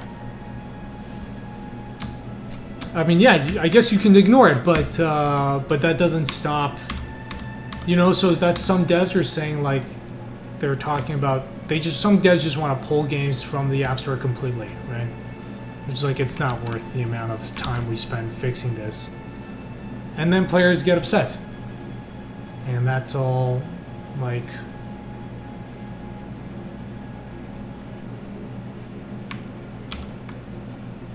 Yeah, and so much of that is around the updates. Like, Steam encourages the updates. So if you make a game if you want to make a game that's like kind of whole thing is tied together and finished, that's hard to do, Like, people keep wanting new levels, but I'm like, the whole game is one giant puzzle. I can't really add new levels without breaking things.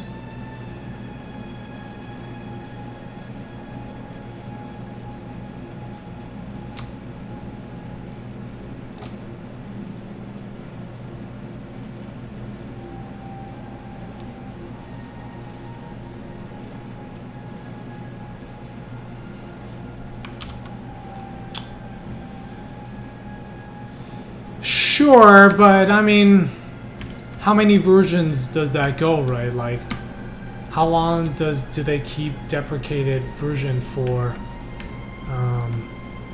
You know what I mean? Like, it's always yeah.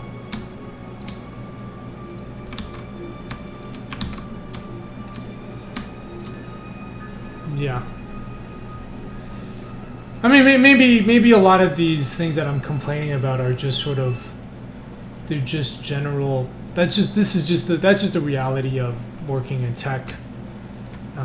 But it becomes hard to, it's hard when you sort of start walking that line between like art and business and entertainment and commerce and like tech, where you're sort of dealing with all the problems from each of them. And I think in the end it's you have to find a compromise that works, and but I feel whatever compromise you make, people are going to be unhappy.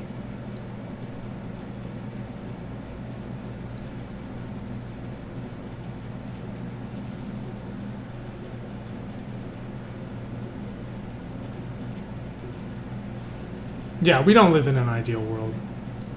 I mean, I think that I think we can all agree on.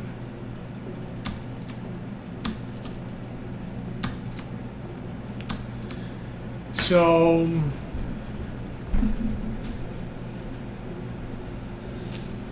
even if you do take, that's why it's like, people were saying, well, like, let's just say you take more years to work on it. Well, you remember that game, what's it, Overgrowth? Is that game finally coming out? That game's been in development for like 10 years. And I think at the time, it was like, whoa, a 3D indie game. No one's doing that. Well, nowadays you can make a game that looks like Overgrowth with a bunch of things from the asset store in the free version of Unity in an hour. Not saying it's gonna play as well, but like, you know, like they're sort of like you're making the game, and then the market is changing, the tech is changing, the competition is changing, so you want to release a good game as early as possible, because the longer you wait, the more good games are out there, and the harder, like, it's just, you know, yeah.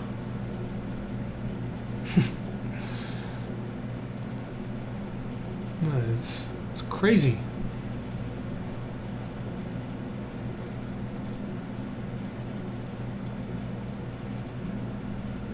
And I hope I'm not coming across as super negative. These are all just all the stuff that's on my mind. Oh.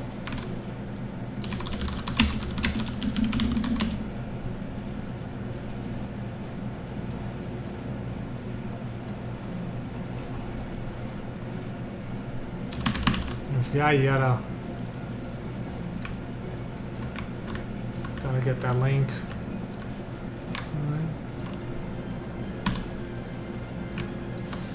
Yeah, like, I mean, this is sort of Hammer style. The Pro Builder is actually the closest to Hammer style.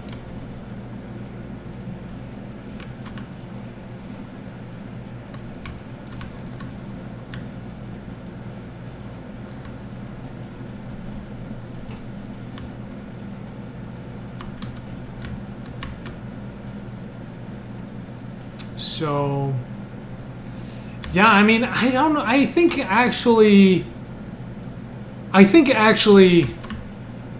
it has gone completely cliche. Pixel art. I think Owlboy just did well because it was exceptionally good. You know, it means like.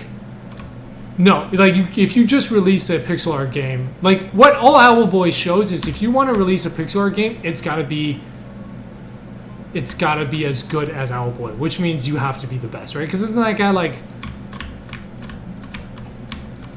one of the best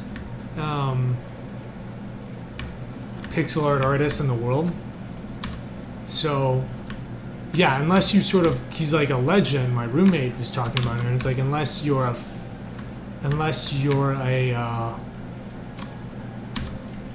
someone like him that's sort of got this big following from before, yeah, you're not making pixel art. So that's what it's already gone cliche.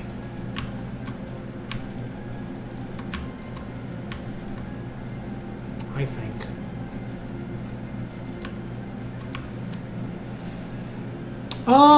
You can actually, you can do that. I don't do it, but you can do the side views. I don't really use it. There's another way to do it that's possible, but yeah, I don't really do it.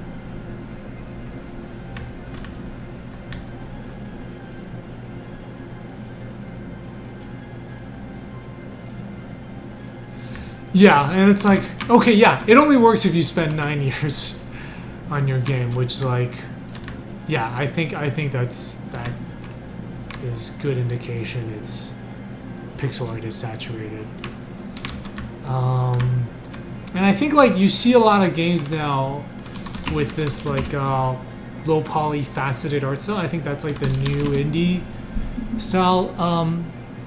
Well, you have to look good, right? It's got to look like this. Like, this is a great looking game, but you know, there are like this I think is a great example, but Overland's got a similar style. You know, low poly gradients. Ooblet's got that as well. So that's definitely the new. Like that kind of shading is the new indie look, but you have to be really good. Yeah, like Mike's is just Dead Shadow Drive is my favorite one. Just I love that style of the cars, the shading. Oh, there's a picture of Mike. But you know, you have to. This is like what you have to go up against. Or like, Tunic game is great. Right. But look at how good this game looks. Look at that lighting, like. So.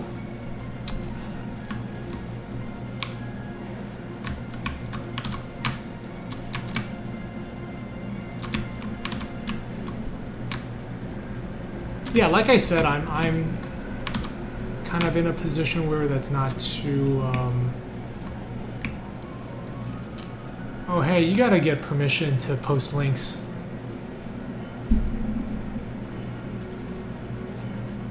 Right, but I'm saying that everybody is doing that art style now. You know, everybody was doing pixel art, but now you gotta be doing, and now everybody's sort of doing that, but it has to be good in order to. I don't even know if my style is good enough. Oh yeah, Inside. If you want to do a 2D platformer, it's got to look like Inside or Ori and the Blind Forest. And yeah, like I said, you get that lighting for a few bucks. You know, what's stopping someone from writing a great edge detection shader? And I don't know, minimalist geometry generation tool, and then bada bing, bada boom. There's a gravity changing acid. Boom, Manifold Garden in 30 minutes. Yeah, what did you want to post? Hollow Knight, yeah. Well, gameplay is a thing, but that's the hardest thing to communicate, right? Like, how do you... Yeah, you can communicate gameplay. You gotta... Sure, I mean, when people play the game, then they can be like, cool gameplay, but how do you get their attention? And it's all screenshots, it's videos, it's GIFs on, you know, like... Oh, fuck.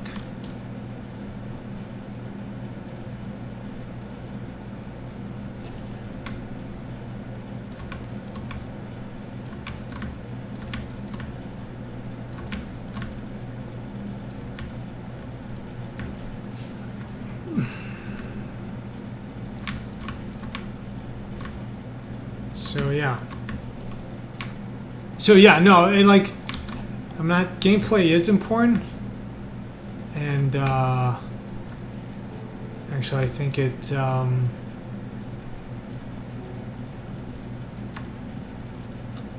It means you have to have gameplay and all that other stuff.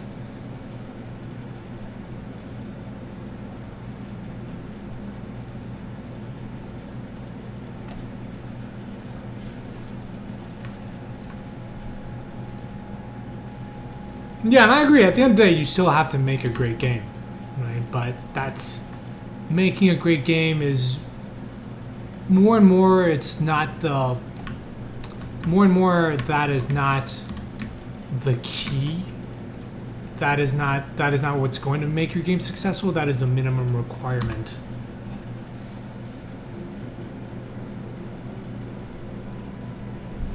You know, I don't really worry about that, because that's more like, I don't know, I mean, if you don't want spoilers, like, if you want spoilers, you will get spoilers. Nobody accidentally walks into a puzzle game Let's Play, or a puzzle game YouTube, you know, like, that's not, if somebody wants to spoil themselves on the game, they will do it. I don't, they don't need YouTubers or streamers.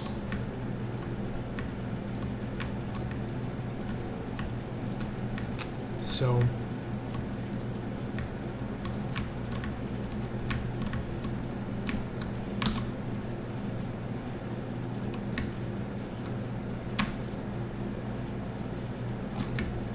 So yeah, I don't really worry about that.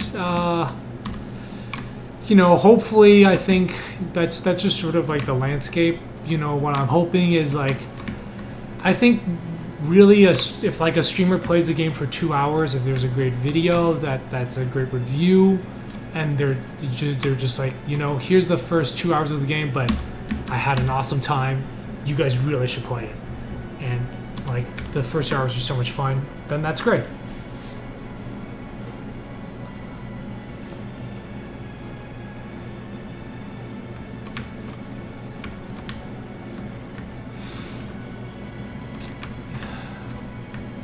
Yeah, I mean, I also, I don't have like a story ending.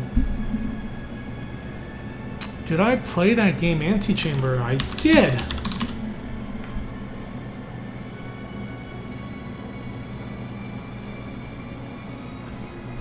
Wait, what? Witness spoiling your own experience?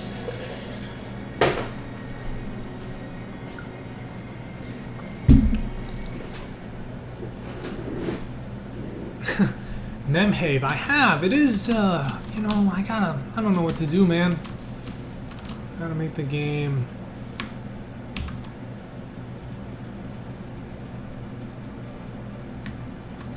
I did notice the hype.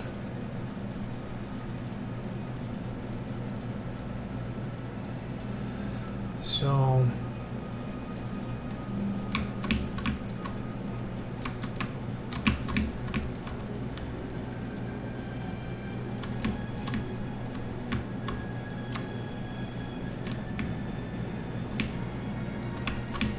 Anyway, I'm curious to hear what all your thoughts on stuff I've been talking about is.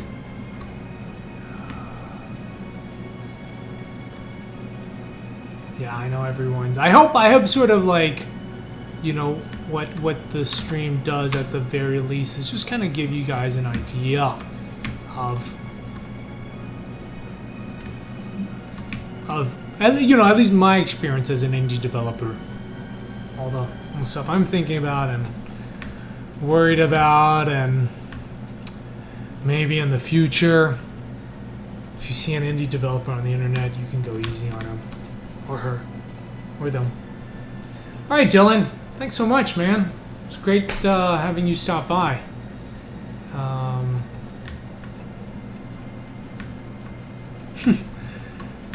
Or maybe they're like, hey, do you know Manifold Garden?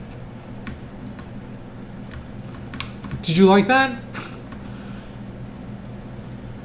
Because that game is awesome.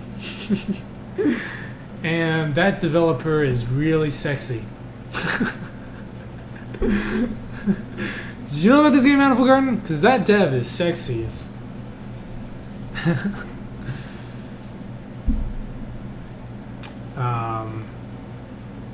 No, I mean, here's the thing that I appreciate more than anything in the world, which is honesty. And don't say stuff to make me feel better.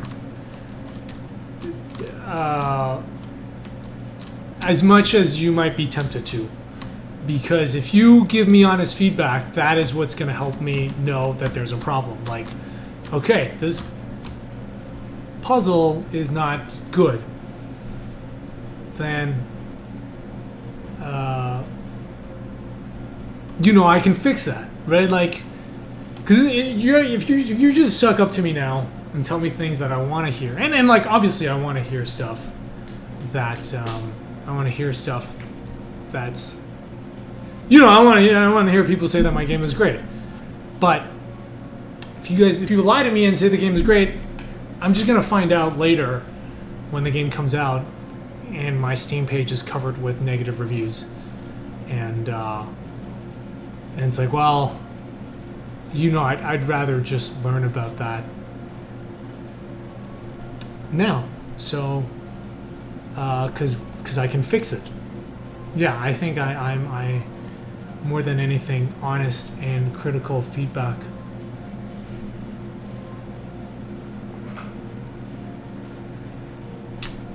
How much you want to heard more? It's okay than I would have expected.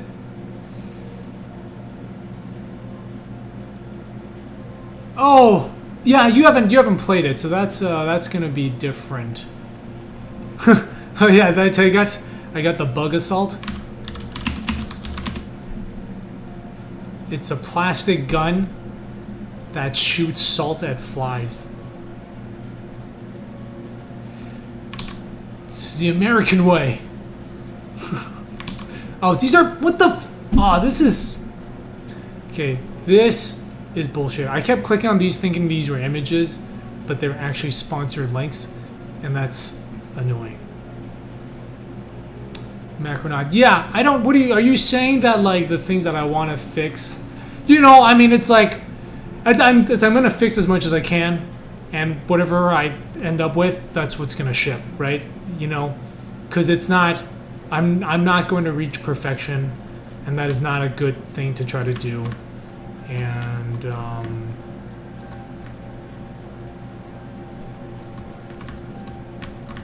yeah.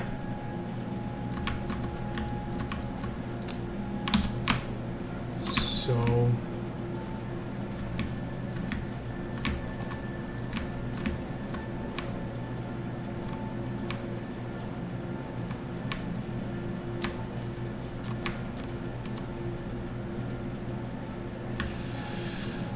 100s, lots.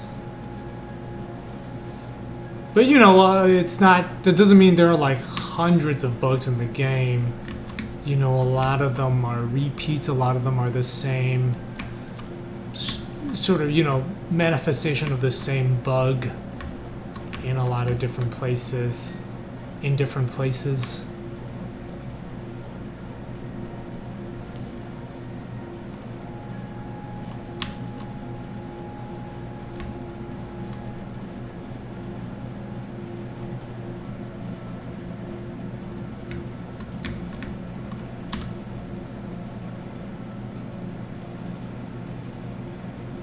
What game are you talking about? Claral. How do you know if your game is fun? Yeah, that's a challenge. I mean, you just have to playtest. You have to playtest and you have to be honest with yourself. And you gotta watch people play and you gotta talk to people play. You gotta watch people play, I think, more than talking to people, because yeah,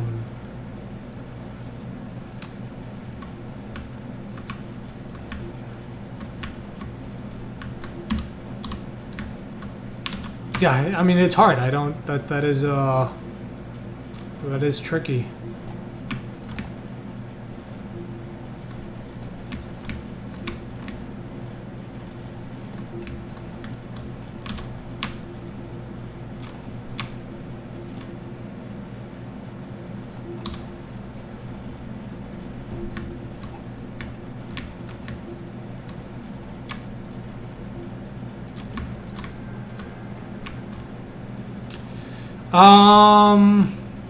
Different playtesters say different things.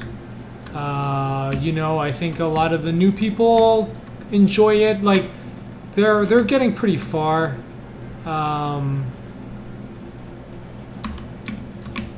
You know, some people they want harder puzzles. Usually, that's like people who've been playing the game for a while, because I think they're just, you know, they kind of. They'll keep doing the same thing. It's like you have to sort of know what you're looking for with the feedback. Yeah, get people to play it and see how long they play for. Hello, Webbox.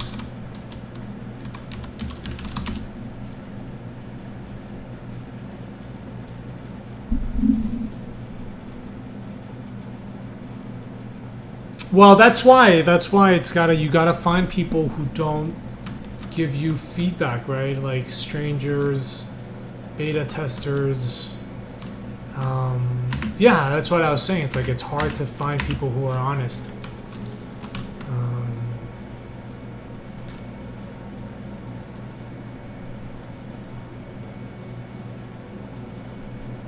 Yeah.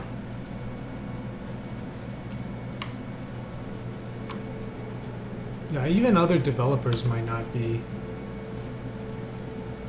such a good fit, you know.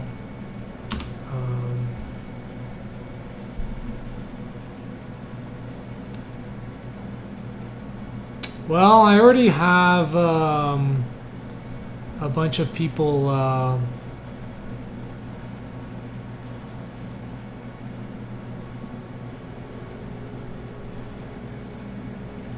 playtesting the game.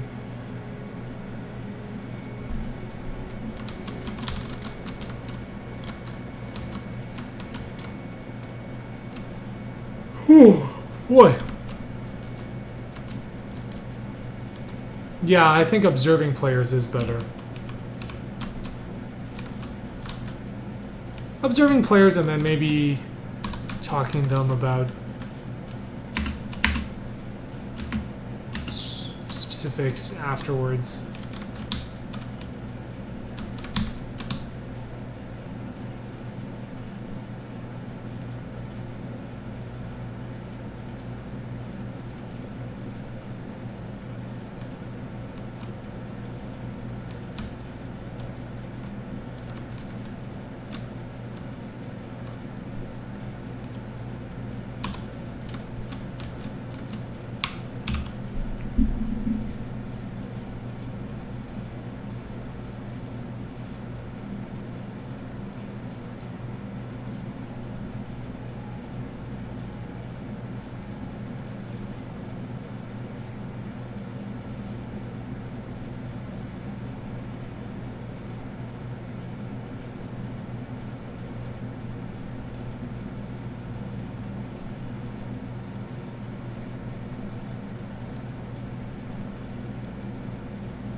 I have a feeling that this level is too big.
Yeah, Reddit. People tend to be fairly honest, I guess. Can be pretty harsh.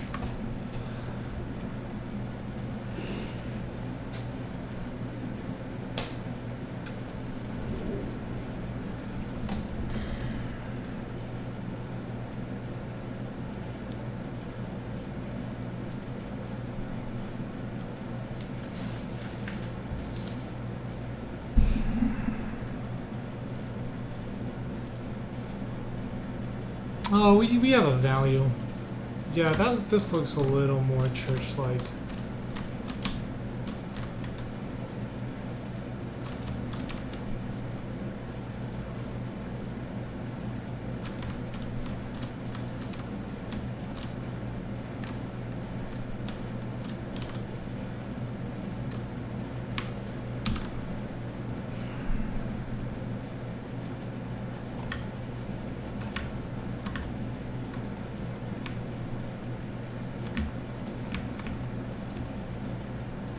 Alright guys, it is 6 o'clock. It is time for me to get some dinner. I'm gonna go buy some pizza.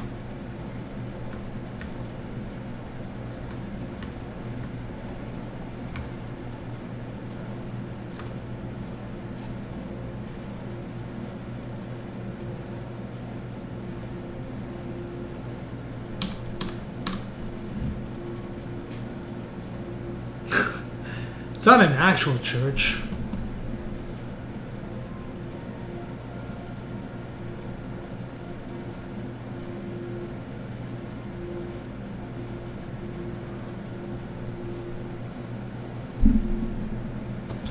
It just needs to feel church-like.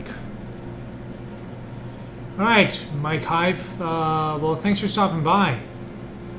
It's great to have you here.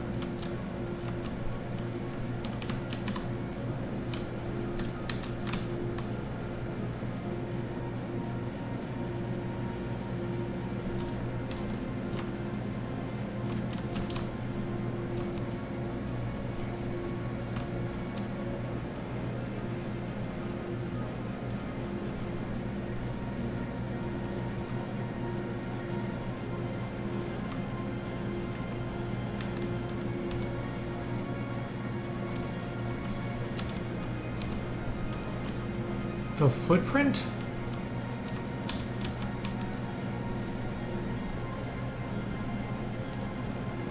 That's a mouse cursor.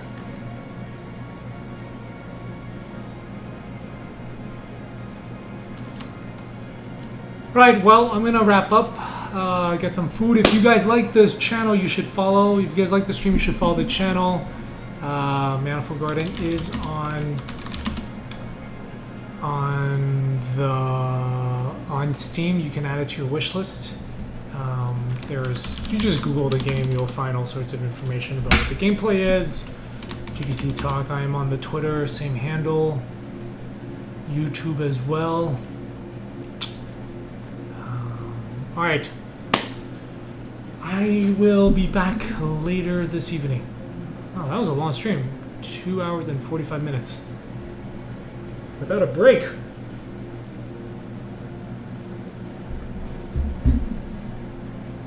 Let's host, who should I host? Who should I host today? Synthoid Commander is streaming. He has 0 viewers. So I'm going to host his channel. Alright, see ya.